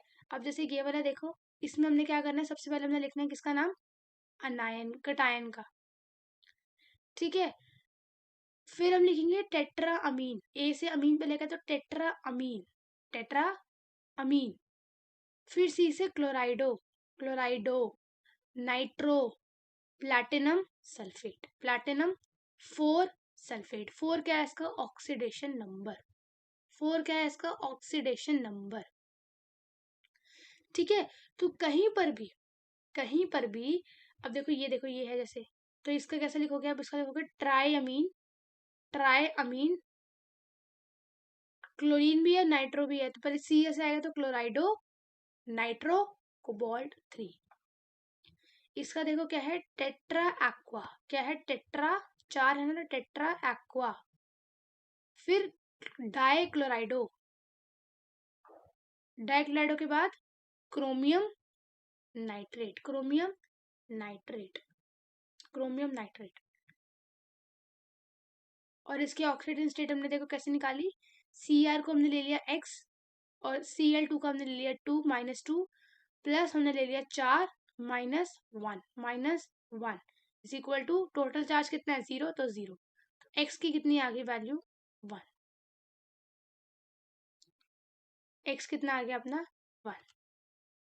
तो कहीं पर भी अगर आप क्या कर रहे हो नेमिंग कर रहे हो, तो बस 1 2 3 4 5 6, ये 6 रूल्स आपको याद रखने हैं, ये 6 रूल्स आपको क्या रखने हैं याद रखने, क्या रखने हैं याद रखने। एक चीज और, अगर तो काउंटर आयन पॉजिटिव यानी कि कटायन है तो वो पहले आ जाएगा, तो ऑक्सीडेशन नंबर लास्ट में आएगा। लेकिन अगर जो आपका काउंटर आयन है वो अनायन है तो वो क्या आएगा लास्ट में आएगा, तो फिर दोनों के बीच में ऑक्सीडेशन नंबर लगेगा। इसके क्वेश्चंस को प्रैक्टिस करो, है ना, ऑक्सीडेशन नंबर निकालते कैसे हैं और एक नेमिंग कैसे करते हैं, इसको किताब से बैठ के प्रैक्टिस करो, क्योंकि अब प्रैक्टिस आनी चाहिए, है ना। तो मैंने 2-3 मैंने देखो, कभी भी क्वेश्चन करने बैठोगे ना, रूल्स को सामने रखना और फिर ट्राई करना कैसे करना है, ठीक है, रूल्स को हमेशा सामने रख के करना, फाइन। अब जो हमारा टॉपिक आने वाला that is a valence bond theory and crystal field theory, ये बहुत इंपॉर्टेंट है। ये हिसाब लगा लो कि 80% चांसेस हैं कि इन दो टॉपिक से ही एग्जाम में क्वेश्चन आता है। वैलेंस बॉन्ड थ्योरी से चांसेस 80% है, उससे 50% है क्रिस्टल फील्ड से, है ना। लास्ट ईयर क्रिस्टल फील्ड से ही आया था, तो इस बार हो सकता है वैलेंस बॉन्ड से आ जाए। तो I will take somewhere around 20 minutes to complete this topic. 20 so start करते हैं अपना क्रिस्टल वैलेंस बॉन्ड थ्योरी से। देखो वैलेंस बॉन्ड थ्योरी क्या कहती है, वैलेंस बॉन्ड थ्योरी ये कहती है कि आपके घर में मेहमान आए हैं, है ना। अब वो मेहमान पे डिपेंड करता है कि आपका कमरा खाली होगा या कमरा खाली नहीं होगा। क्या मतलब समझ नहीं आया, चलो एक एग्जांपल लेके समझते हैं। आप एग्जांपल लो, मैं इसको एग्जांपल से ना यहाँ समझाती हूँ। यहाँ समझते हैं, बहुत इंटरेस्टिंग है, इतना मजा आएगा ना इसको सीखने में। देखो आप लो इसको, फॉर एग्जांपल ये है हमारा कॉम्प्लेक्स CONH 3 6 3+, है ना 3+। अब कोबाल्ट यहाँ पे 3+ स्टेट में है, कोबाल्ट कौन से स्टेट में 3+ स्टेट में है, तो मतलब कोबाल्ट के पास कितने अनपेड इलेक्ट्रॉन्स हैं, देखो स्कूल टीचर वीना करे मना आयरन कोबाल्ट कितने हुए 7, तो कभी पता लगे 7, तो आपका आंसर होना चाहिए 3D7 4S 2, 3d7 4s2, है ना। लेकिन हमने तो 3 इलेक्ट्रॉन निकाल लिए क्योंकि +3 स्टेट में है। तो अब कितने इलेक्ट्रॉन है इसके पास? 3d6। कितने हैं इसके पास? 3d6। 2 हमने निकाले s से, एक हमने निकाला d से, 3d6। 3d6 मतलब इसके पास जो d इलेक्ट्रॉन है, देखो 1 2, ये दिख रहा है, क्लियर हो रहा है? 3 4 5, और ये एक इसके पास क्या है? डी। अब डी तो इसका खाली है क्योंकि डी से तो हमने पहले इलेक्ट्रॉन निकाल लिए, है ना। अब इसके पास बचे हैं ये इलेक्ट्रॉन, देखो अब ये कितने हैं इसके पास? 6 हैं। तो एक फॉर एग्जाम्पल 6 भाई बहन और 5 कमरे हैं, तो पहले तो एक एक हरे कमरे में एक बंदा रहेगा। 3 4 5, और अब 6 यहाँ पे क्या हो जाएंगे? एक जगह पेयरिंग हो जाएगी क्योंकि कमरे कम पड़ गए। अब मेहमान कौन आया है? ये, दिस इज द मेहमान NH3। कह रहा है मेरे को जगह दो, क्या दो? मेरे को जगह दो। अब देखो जो NH3 है ना, ये है हमारा स्ट्रॉन्ग लिगेंड। स्ट्रॉन्ग लिगेंड मतलब इसकी इतनी वैल्यू है कि इसके लिए ऑर्बिट्स खाली होंगे। इसकी क्या इतनी वैल्यू है कि इसके लिए ऑर्बिट्स खाली होंगे। तो अब पेयरिंग कैसे होगी? अब क्या होगा? मम्मी आएगी और बोलेगी चलो पेयरिंग करो। पेयरिंग क्यों करो? मेहमान आ रहा है। तो एक कमरा तो हमारे पास खाली पड़ा है, एक पी भी पड़ा है हमारे पास। देखो 1 2 3, ये हमारे पास पी पड़ा हुआ है ना। ये है हमारे पास 3d, ये है हमारे पास 4s, और हमारे पास 4p। देखो वैलेंस बॉन्ड थ्योरी ये कहती है कि अगर कोई, देखो लिगेंड इलेक्ट्रॉन दे रहा था, मेटल कहता ले ले आके, मेटल लेने आया, तो मेटल रहेगा कहाँ पे? यही कहती है वैलेंस बॉन्ड थ्योरी। तो NH3 is a strong ligand. Strong ligand मतलब ये आएगा तो इसके लिए कमरे खाली होंगे। तो ये D क्या चला जाएगा? ये D क्या कर लेगा? अब पेयरिंग कर लेगा। क्या कर लेगा? यहाँ से 3 इलेक्ट्रॉन हटेंगे, यहाँ से क्या हो गया? दोनों इलेक्ट्रॉन्स हटेंगे, दोनों इलेक्ट्रॉन्स हटेंगे, और दोनों कहाँ आ जाएंगे? यहाँ पे पेयरिंग कर लेंगे। क्या कर लेंगे? यहाँ पे पेयरिंग कर लेंगे, और ये 2 ऑर्बिटल्स को क्या कर देंगे? खाली कर देंगे। क्या कर देंगे? खाली कर देंगे। अब NH3 आएगा और यहाँ पे अपने इलेक्ट्रॉन्स भर लेगा। क्या कर लेगा? देखो NH3 आएगा और यहाँ पे अपने 1 2 3 4 5 6 7 8 9 10 11 12 13 14, ये अपने इलेक्ट्रॉन्स भर लिए। पेपर में आता है कि CONH3 होल 6 3+, क्या हाइब्रिडाइजेशन होगी? हाइब्रिडाइजेशन का मतलब क्या है? कैसे ऑर्बिटल्स भरेंगे? देखो इसने क्या किया। अब एक बात बताओ, यहाँ पर ना एक चांस हो सकता था कि ये बाहर वाला कमरा ले, यानी कि आपके घर में जो मेहमान आए थे वो होटल का कमरे में भी रह सकते थे, लेकिन उनकी वैल्यू ज्यादा है, तो हमने क्या, आप घर पे ही रहोगे, आप बाहर कहीं नहीं जाओगे, हम एडजस्ट करते हैं। तो यहाँ पर क्या हुआ? इनर ऑर्बिटल यानी कि अंदर के ऑर्बिटल खाली हुए, बाहर के किसी ऑर्बिटल का यूज नहीं किया हमने। हाइब्रिडाइजेशन क्या है? यहाँ पे हमने 2 D यूज करे हैं, एक S यूज करा है, और 3 P यूज करे हैं। Hybridization will be D2 sp3, D2 sp3 will be the hybridization. और ये पैरामैग्नेटिक है या डायमैग्नेटिक है? तो इनमें अनपेयर्ड इलेक्ट्रॉन क्या है? नहीं है, they do not have the unpaired electron. तो इनका मैग्नेटिक मूवमेंट क्या होगा? 0। बस यही आपने पढ़ना है, बैलेंस बॉन्ड थ्योरी। क्या पढ़ना है कि अगर तो स्ट्रॉन्ग लिगेंड आएगा, यानी कि कार्बन या NH3 आया था, तो 3D का यूज होगा। किसका यूज होगा? 3D का। देख लो 3D का यूज होगा, 3D का यूज होगा, 3D का यूज होगा, ठीक है। और 3D का यूज होगा, और क्या होगा? D2sp3 हाइब्रिडाइजेशन होगी। हाइब्रिडाइजेशन क्या होगी? D2sp3, क्योंकि अंदर का D यूज हो रहा है। मैग्नेटिक मूवमेंट क्या है? 0। और क्यों? क्योंकि पेयरिंग हो गई। क्या हो गई? पेयरिंग हो गई। क्या हो गई? पेयरिंग हो गई। लेकिन अब आया हमारे पास दूसरा इंसान, अब आया हमारे पास, अब ये तो हमने देख लिया एक और कॉम्प्लेक्स लो, इसमें हमने देख लिया। अब एग्जाम में अगर आपको ये कॉम्प्लेक्स दे देंगे और आपको बोलेंगे कि इनमें पेयरिंग कैसे होगी, तो आपने पहले 3D बनाना है, 4s बनाना है, 4p बनाना है, 3D की पेयरिंग कर देनी है और अंदर के 3D को फिल करना है।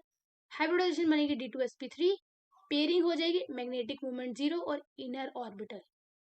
लेकिन अब हमने सेम कंडीशन यूज करी किसी वीक लिगेंड के साथ। किसके साथ यूज करी हमने? अब हम ले आए एक वीक लिगेंड को। किसको ले? एक वीक लिगेंड को। वीक लिगेंड मतलब ये, इसको ले आए F6 3 माइनस, F6 3 माइनस। ठीक है, आप इसको ले आए। अब करेंगे फिर से पहले जैसी कंडीशन। अब कोबाल्ट तो इसी में ही है, 3 माइनस में ही है, 3d6 स्टेट में ही है। ठीक है, 3 माइनस में ही है, कोबाल्ट 3 माइनस में ही है। लेकिन अब हम करेंगे दोबारा से रीअरेंजमेंट। मतलब क्या? इसको रब करो।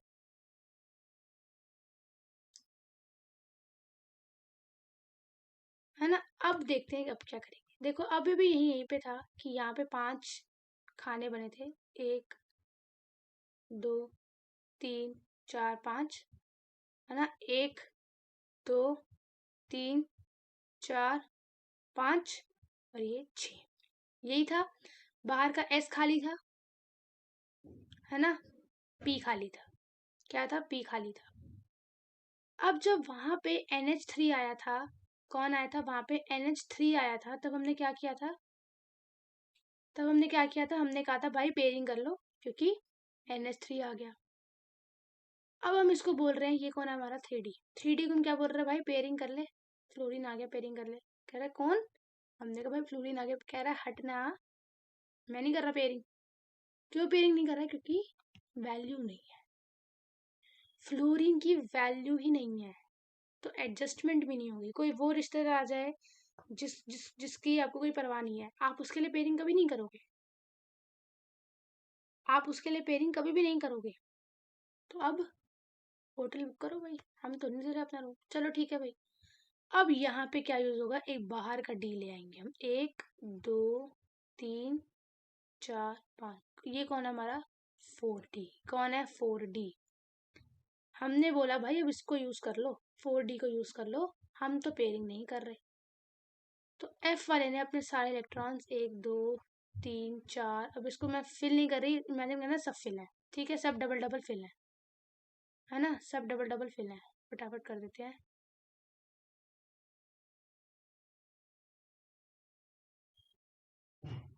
बाहर के इलेक्ट्रॉन हो गए फिल, अंदर पेयरिंग हुई। पेयरिंग क्यों नहीं हुई? फ्लोरीन वीक लीगेंड है। स्ट्रॉन्ग लीगेंड आएगा तभी पेयरिंग होगी, वीक लीगेंड आएगा पेयरिंग नहीं होगी। अब इसकी, अब मुझे बताओ हाइब्रिडाइजेशन क्या होगी? उसकी क्या थी? D2sp3। लेकिन यहाँ पे सबसे पहले किस कौन आ रहा है? S, फिर आ रहा है P, फिर आ रहा है D। इसकी क्या होगी? sp3d2, sp3d2। It is inner orbital और it is outer orbital. It is outer orbital, क्योंकि बाहर का हम ऑर्बिट लाए हैं, अंदर का ऑर्बिट में हमने पेयरिंग नहीं कराई। It is paired, it is unpaired. अब ये अनपेयर्ड है, ये शो करेंगे मैग्नेटिक मूवमेंट, क्योंकि अनपेयर्ड इलेक्ट्रॉन्स हैं, they will show the magnetic movement. अब पढ़ो ऊपर वाले को, अब ये 1 सेकंड में समझ में आ जाएगा। वैलेंस बॉन्ड थ्योरी कहती है ऑर्बिटल्स को खाली करो, हाइब्रिडाइज करो और मेटल को ऑफर करो। पानी और फ्लोरीन आएगा तो वो वीक लीगेंट है। वीक लीगेंट होगा तो क्या होगा? आउटर ऑर्बिटल, बाहर का ऑर्बिटल यूज होगा। 3D यूज नहीं होगा, 4D यूज होगा, बाहर का ऑर्बिटल यूज होगा। It will be sp3d2। It will be high spin. High spin क्यों? अनपेड इलेक्ट्रॉन तो स्पिन होगा। लेकिन अगर कार्बन और अमोनिया स्ट्रॉन्ग फील्ड लिगेंड है, ये दोनों आएंगे तो अंदर का ऑर्बिटल यूज होगा, 3D यूज होगा। It will be D2sp3, magnetic moment 0, pairing हो जाएगी। क्या हो जाएगी? पेयरिंग हो जाएगी। क्वेश्चन कैसे पूछते हैं? क्वेश्चन में पूछेंगे CONH3 होल ट्वाइस 6 ब्रैकेट में 3+, यानी कि यहाँ पे लिगेंड है हमारा ammonia, NH3 is the ligand. Question में पूछा हुआ है right the hybridization and the magnetic character. अब दिमाग लगाओ, ammonia, ammonia NH3 strong field ligand, अंदर पेयरिंग हो जाएगी तो D पहले आएगा तो D2sp3, और पेयरिंग होगी तो मैग्नेटिक मोमेंट 0। दिमाग लग गया? हो गया। फिर उन्होंने बोला FeF6 3 minus, FeF6 F F ligand है, एफ है हमारा weak field ligand. Weak field ligand होगा तो पेयरिंग बाहर होगी तो बाहर डी बाद में आएगा, तो ये sp3d2 होगा और इसका मैग्नेटिक मोमेंट होगा, कुछ ना कुछ होगा, क्योंकि क्या है अनपेड इलेक्ट्रॉन्स। लिगेंड, क्वेश्चन में लिगेंड देखते ही पहचान में आ जाना चाहिए स्ट्रॉन्ग फील्ड है या वीक फील्ड है। अब लिगेंड यही आते हैं चारों में से, एक आता है या तो एफ या कार्बन या NH3H2, बस इसके अलावा लिगेंड नहीं आते ज्यादातर। क्लियर हो गया? बस अब इसको एक बार समझ में आ गया ना, तो दिमाग में बस एकदम से रट जाना चाहिए कि अगर बाहर वाला लिगेंड यूज हो रहा है, बाहर वाला तो आउटर ऑर्बिटल होगा, और बाहर वाला कमरा यूज हो रहा है तो मतलब उसकी औकात नहीं थी जगह खाली कराने की, तो वो वीक फील्ड लिगेंड है। ठीक है, और अगर बाहर वाला यूज हो रहा है तो मतलब डी बाद में है तो D2 sp3d2 होगा, और अगर बाहर वाला यूज हो रहा है तो पेयरिंग नहीं होगी, तो it will be unpaired electrons. अंदर वाला डी यूज हो रहा है मतलब औकात थी खाली कराने की, पेयरिंग कराने की औकात थी, स्ट्रॉन्ग फील्ड लिगेंड, पेयरिंग होगी जीरो मैग्नेटिक मोमेंट, डी पहले आएगा D2sp3, हो गया। वैलेंस बॉन्ड थ्योरी यही थी, बहुत इंटरेस्टिंग थ्योरी लगती है मुझे ये, पता नहीं क्यों। टेट्राहेड्रल में याद रखना, टेट्राहेड्रल में sp3 होता है, नो पेयरिंग होती है, और स्क्वायर पेयर में dsp2 होता है। क्या होता है? dsp2। इतना इसमें याद रखना, टेट्राहेड्रल और स्क्वायर पेयर में, समझने वाला सिर्फ इसी में था। और पता कैसे लगेगा टेट्राहेड्रल है वो है 6 है अगर नीचे, दैट विल बी ये होगा, और अगर 4 है तो दैट विल बी टेट्राहेड्रल, अगर 4 है तो टेट्राहेड्रल, 6 है तो ये वाला इनर ऑर्बिटल आउटर ऑर्बिटल। ठीक है, नेक्स्ट हमारी आती है क्रिस्टल फील्ड थ्योरी। अब बात क्या थी ना कि बहुत ज्यादा, ठीक है, तो ऐसे ही इसको आपने करना है। और एक देखो, एक एग्जांपल और ले लो, जैसे MnCN64-, दिमाग से पता लग रहा है कि Cn है, स्ट्रॉन्ग फील्ड लिगेंड है, तो क्या होगा? पेयरिंग हो जाएगी, है ना? तो इसको थोड़ा सा अब इसको प्रैक्टिस करो, क्या करो? इसको प्रैक्टिस करो। MnCN64- में हाइब्रिडाइजेशन कितनी होगी? स्ट्रॉन्ग फील्ड लिगेंड है अंदर का D2sp3, और दे आर द पैरामैग्नेटिक होंगे, है ना? सो इसको अब प्रैक्टिस करो, है ना? और एक दो बार अगर इसको करोगे ना हो जाएगा। और देखो, अगर तो डिटेल में क्वेश्चन आया तो डेफिनेटली सब लिखोगे, पूरा स्ट्रक्चर 3D बनाओगे, 4s बनाओगे, 4p बनाओगे, जरूरत है तो 4d बनाओगे, है ना? बट अगर MCQ है देन आपको दिमाग में फटाफट करना है, फिर आपको पेन उठाने की जरूरत नहीं पड़नी चाहिए। Let's study crystal field theory. तो हुआ क्या था ना कि जो VBT थी उसमें थोड़े बहुत एक्सेप्शन आने लग गए, लोगों का मानना नहीं हुआ कि क्या भाई क्या बोल रहा है, समझ नहीं है लोगों को, तो उसके बाद आई आपकी the crystal field theory. Crystal field theory में 5 तरीके के ऑर्बिटल्स होते हैं, एक होते हैं नॉन एक्सियल, एक होते हैं एक्सियल। ठीक है, नॉन एक्सियल हमारे होते हैं T2G, और एक्सियल हमारे होते हैं EG। ठीक है, इसको भी हम समझेंगे ब्लैंक स्लाइड पे। Let's go. मुझे लगता है ऐसे ज्यादा समझ में आता है ब्लैंक स्लाइड पे ना। अब ये तो बहुत अच्छे से समझाऊंगी, देखो इसमें क्या है, इसमें भी वही है। अगर अगर तो स्ट्रॉन्ग फील्ड लिगेंड है, क्या है? Strong field ligand, strong ligand है, तो स्ट्रॉन्ग लिगेंड की एक कंडीशन है कि उसमें क्या होती है? CFSE बहुत ज्यादा होती है पेयरिंग एनर्जी से। अब what is CFSE energy? It is crystal field splitting energy, it is crystal field splitting energy. ये क्या होती है? बहुत ज्यादा होती है, this is very very high. किससे ज्यादा होती है? आपकी पेयरिंग एनर्जी से। देखो, अब इमेजिन करो, देखो फॉर एग्जाम्पल यहाँ पर था, ये देखो, ये क्रिस्टल फील्ड जो है ना, दो चीज दो में होती है, एक ऊपर, अबे यार, एक क्या होगा, एक इधर होगा ऊपर, एक ये होगा ऐसे नीचे। नीचे वाले को हम क्या बोलते हैं? T2G। क्या बोलते हैं? T2G। T2 किसी का नाम है T2G। ऊपर वाला क्या होगा? अपना EG। क्या होगा? अपना EG। अब देखो, EG में है हमारे कितने? 3, 2। T2G में हमारे कितने ऑर्बिटल हैं? 3। टोटल कितने हो गए? 5 हो गए। डी में 5 होते हैं। अब क्या हुआ, हमने लिया एक स्ट्रॉन्ग फील्ड लिगेंड। क्या लिया हमने? एक स्ट्रॉन्ग फील्ड लिगेंड। कहते जो स्ट्रॉन्ग फील्ड लिगेंड होते हैं ना, उसमें CFSE बहुत ज्यादा फटती है। CFSE का फटने का मतलब क्या होता है? CFSE स्प्लिटिंग एनर्जी मतलब कि जो दो ऑर्बिटल्स हैं, एक T2G और EG, उसमें बहुत ज्यादा गैप होगा। क्या होगा? उसमें बहुत ज्यादा गैप होगा। अब देखो, आप गए हॉस्टल, आप गए कॉलेज में, आपने कहा कि अब मैं पीजी लूंगा, क्या लूंगा, पीजी। आप गए, आपके उसने बोला कि एक तो ये फ्लोर है, ये है अपना first floor, this is our first floor, ठीक है, and this is our 20th floor, ये हमारा 20वां फ्लोर है, ठीक है, 20th फ्लोर, फाइन। और टोटल अकोमोडेशन कितनी हो सकती है, 10 लोगों की, एक कमरे में 2 लोग रह सकते हैं, टोटल 10 लोग रह सकते हैं। आपने कहा ठीक है, तो आपको बोला अच्छा बताओ कहाँ रहना है, तो आपने कहा कि ऑब्वियसली फर्स्ट फ्लोर पे रहना है, क्योंकि लिफ्ट भी नहीं है, लिफ्ट भी नहीं है, तो आप कहाँ रहे, आप रहे यहाँ पर। पहला इलेक्ट्रॉन आए, कहाँ रहेगा, इधर रहेगा, कहाँ रहेगा पहला इलेक्ट्रॉन, इधर रहेगा। अब मैं अगर आपको बताऊं कि बताओ अच्छा कितने लोग रह रहे, कितने खाली, आप बोलोगे T2G1 EG0, क्या बोलोगे आप, T2G1 EG0। दूसरा बंदा आया, उसने कहा अच्छा आप बताओ आपने कहाँ रहना है, आपके पास या तो 20th फ्लोर पे जगह है, 2 कमरे वहां खाली है, नीचे नीचे या तो पेयरिंग कर लो 1 के साथ, या 2 कमरे और खाली है। कह रहा भाई खाली है तो मैं पेयरिंग क्यों करूँ, तो वो यहाँ रहेगा। अब बताओ T2G2 EG0, T2G2 EG0। फिर आया थर्ड वाला, उसने कहा मैं भी यहीं रहूंगा, मैं भी नीचे रहूंगा भाई, मैं क्यों ऊपर जाऊं, T2G3 EG0, T2G3 T2G3 EG0, इसको लिख लिख के करो मेरे साथ, लिखो T2G3 EG0। अब आया फोर्थ बंदा, अब हुई खेल में हलचल, उसको कहा या तो नीचे पेयरिंग कर लो या ऊपर सेपरेट रूम ले लो।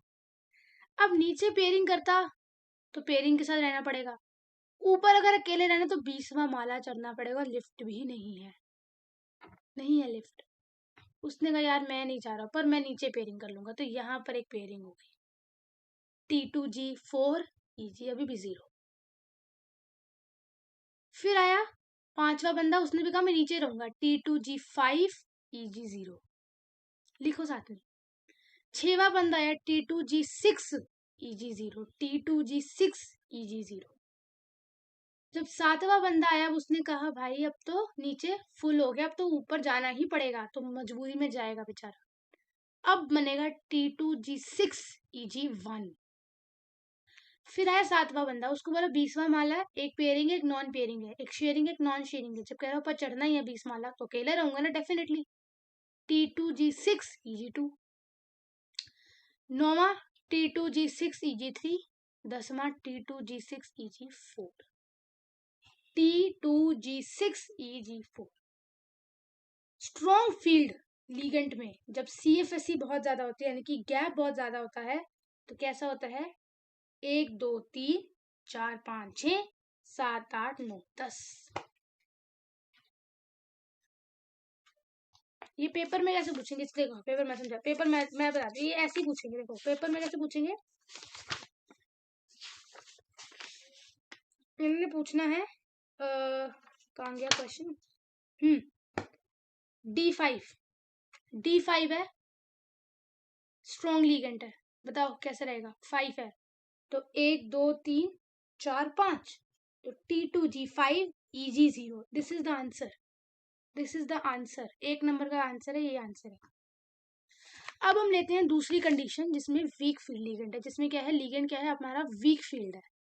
तो अब क्या है, हमारी CFSE एनर्जी इतनी ज्यादा नहीं है, CFSE एनर्जी हमारी इतनी ज्यादा नहीं है। अब हम देखते हैं सेकंड सिनेरियो, जब CFSE क्या है, कम है, पेयरिंग एनर्जी ज्यादा है, यानी कि अब ये फर्स्ट फ्लोर है तो ये सेकंड फ्लोर है, अब ये सेकंड, फर्स्ट फ्लोर है तो ये सेकंड फ्लोर है। अब कैसे अकोमोडेशन होगी, अब अकोमोडेशन होगी ऐसे। अब क्या होगा, अब देखो आप खुद ही इमेजिन करो ना यार, ये तो कॉमन सेंस है, ये क्या है, तो कॉमन सेंस है। अब फर्स्ट फ्लोर, अब फर्स्ट पहला बंदा आएगा वो नीचे ही रहेगा, है ना, फर्स्ट फ्लोर पे ही रहेगा, सेकंड भी फर्स्ट फ्लोर पे, थर्ड भी फर्स्ट फ्लोर पे, अभी भी क्या चल रहा है, T2G3 EG0, T2G3 EG0। लेकिन जब चौथा इलेक्ट्रॉन आया था, तो वहां पर आया था T2G4 EG0, क्योंकि ऊपर चढ़ना बड़ा मुश्किल था। यहाँ पर कह रहा सेकंड फ्लोर ही है, एक फ्लोर ही है बस, तो अब बंदा अकेले रहेगा ऊपर, T2G3 EG1। डिफरेंस आ गया, T2G3 EG1, वहां पे क्या था, T2G4 EG1, क्योंकि वहां पे क्या था, गैप बहुत ज्यादा था, क्योंकि वो स्ट्रॉन्ग फील्ड लिगेंड था, तो गैप बहुत ज्यादा था। यहाँ पे वो वीक फील्ड लिगेंड है, तो गैप बहुत कम है। 5वां बंदा आएगा T2G3 EG2। अब 6वां बंदा फिर नीचे रहेगा, T2G4 Eg2, T2G5 Eg2, T2G6 Eg2, T2G6 Eg3, T2G6 Eg4। वहां पे क्या था 1 2 3 4 5 6 7 8 9 10। यहाँ पे 1 2 3 4 5 7 8 9, सॉरी 1 2 3 4 5 6 7 8 9 10। तो अगर जैसे एग्जाम में आया था कि D5 का बताओ स्ट्रॉन्ग फील्ड लिगेंड है, तो आपने मतलब स्ट्रॉन्ग फील्ड है तो ऊपर नहीं जाएगा, नीचे रहेगा क्योंकि गैप ज्यादा है, तो 5 6 की जगह तो 5 नीचे रहेंगे, तो T2G5 Eg0। वीक फील्ड आता तो आपको पता था कि ऊपर जाएगा, तो T2G3 Eg2 वो होता है आपका वीक फील्ड। ये होती है हमारी CFSE थ्योरी। CFSE थ्योरी इसको ना अब एक बार खुद लिख के देखना, बहुत अच्छे से समझ आएगा। अब कैसे पता कौन सा स्ट्रॉन्ग है कौन सा वीक है? तो अगर वो ये फ्लोरीन क्लोरीन है तो वो वीक है, कार्बन नाइट्रोजन के लिगेंड्स है तो वो स्ट्रॉन्ग है। This is the series. Iodine is the weakest, CO is the strongest. ठीक है, उसके बाद आता है कुछ इंपॉर्टेंट टॉपिक्स। अब कुछ नहीं है, कलर क्यों देते हैं? कलर देते हैं टू डी ट्रांजिशंस, है ना। अगर फुली फिल्ड है तो कलर नहीं आएगा, वेकेंट है तो कलर नहीं आएगा, और अगर पानी लिगेंट है तो कलर नहीं आएगा। ठीक है, फिर आती है इसकी कुछ एप्लीकेशंस। इसको 2 4 पढ़ लो कि क्लोरोफिल में काम आता है, हीमोग्लोबिन में, EDTA यानी कि लेड मरकरी फोटोग्राफी में काम आता है। ठीक है, ये आपके एप्लीकेशन, इसको बस एक बार रीड कर लेना। फिर आता है आपका आइसोमेरिज्म। आइसोमेरिज्म कहता है कि अगर स्मॉल सेम मॉलिक्यूलर फॉर्मूला और different structure, that is isomerism.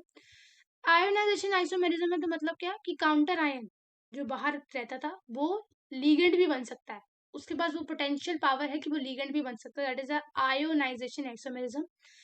Linkage isomerism है जिसमें एम्पीडेंट लीगेंड है तो वो लिंकेज आइसोमेरिज्म। जिसमें लिगेंड अदला बदली कर सकते हैं इसकी टोपी उसके साथ, that is a coordination isomerism. और जिसमें पानी आपका सॉल्वेंट है वो होता है आपका सॉल्वेट आइसोमेरिज्म।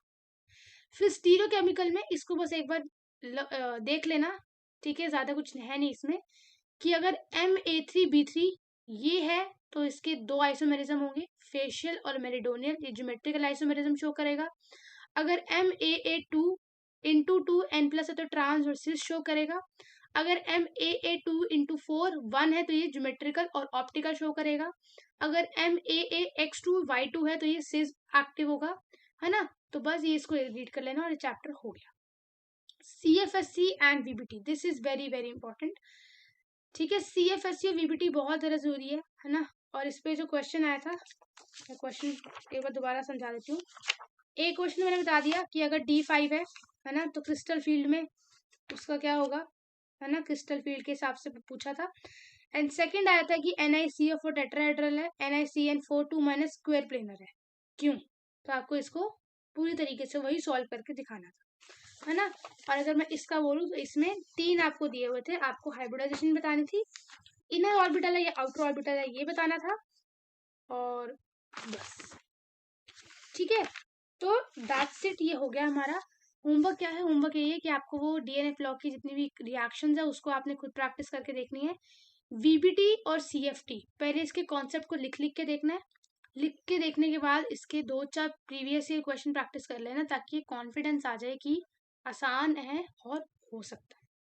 ठीक है, सो वी हैव डन, हमने आई थिंक कर लिया 1-1.5 घंटे में हमने दोनों चैप्टर्स निपटा लिए। जो टॉपिक्स मुझे लगे हैं कि इतने इंपॉर्टेंट नहीं है उसको हमने फटाफट गो थ्रू करा, जिस जो बहुत इंपॉर्टेंट है उस पर हमने बहुत ज़्यादा टाइम लगाया है। So I think that's it for this video.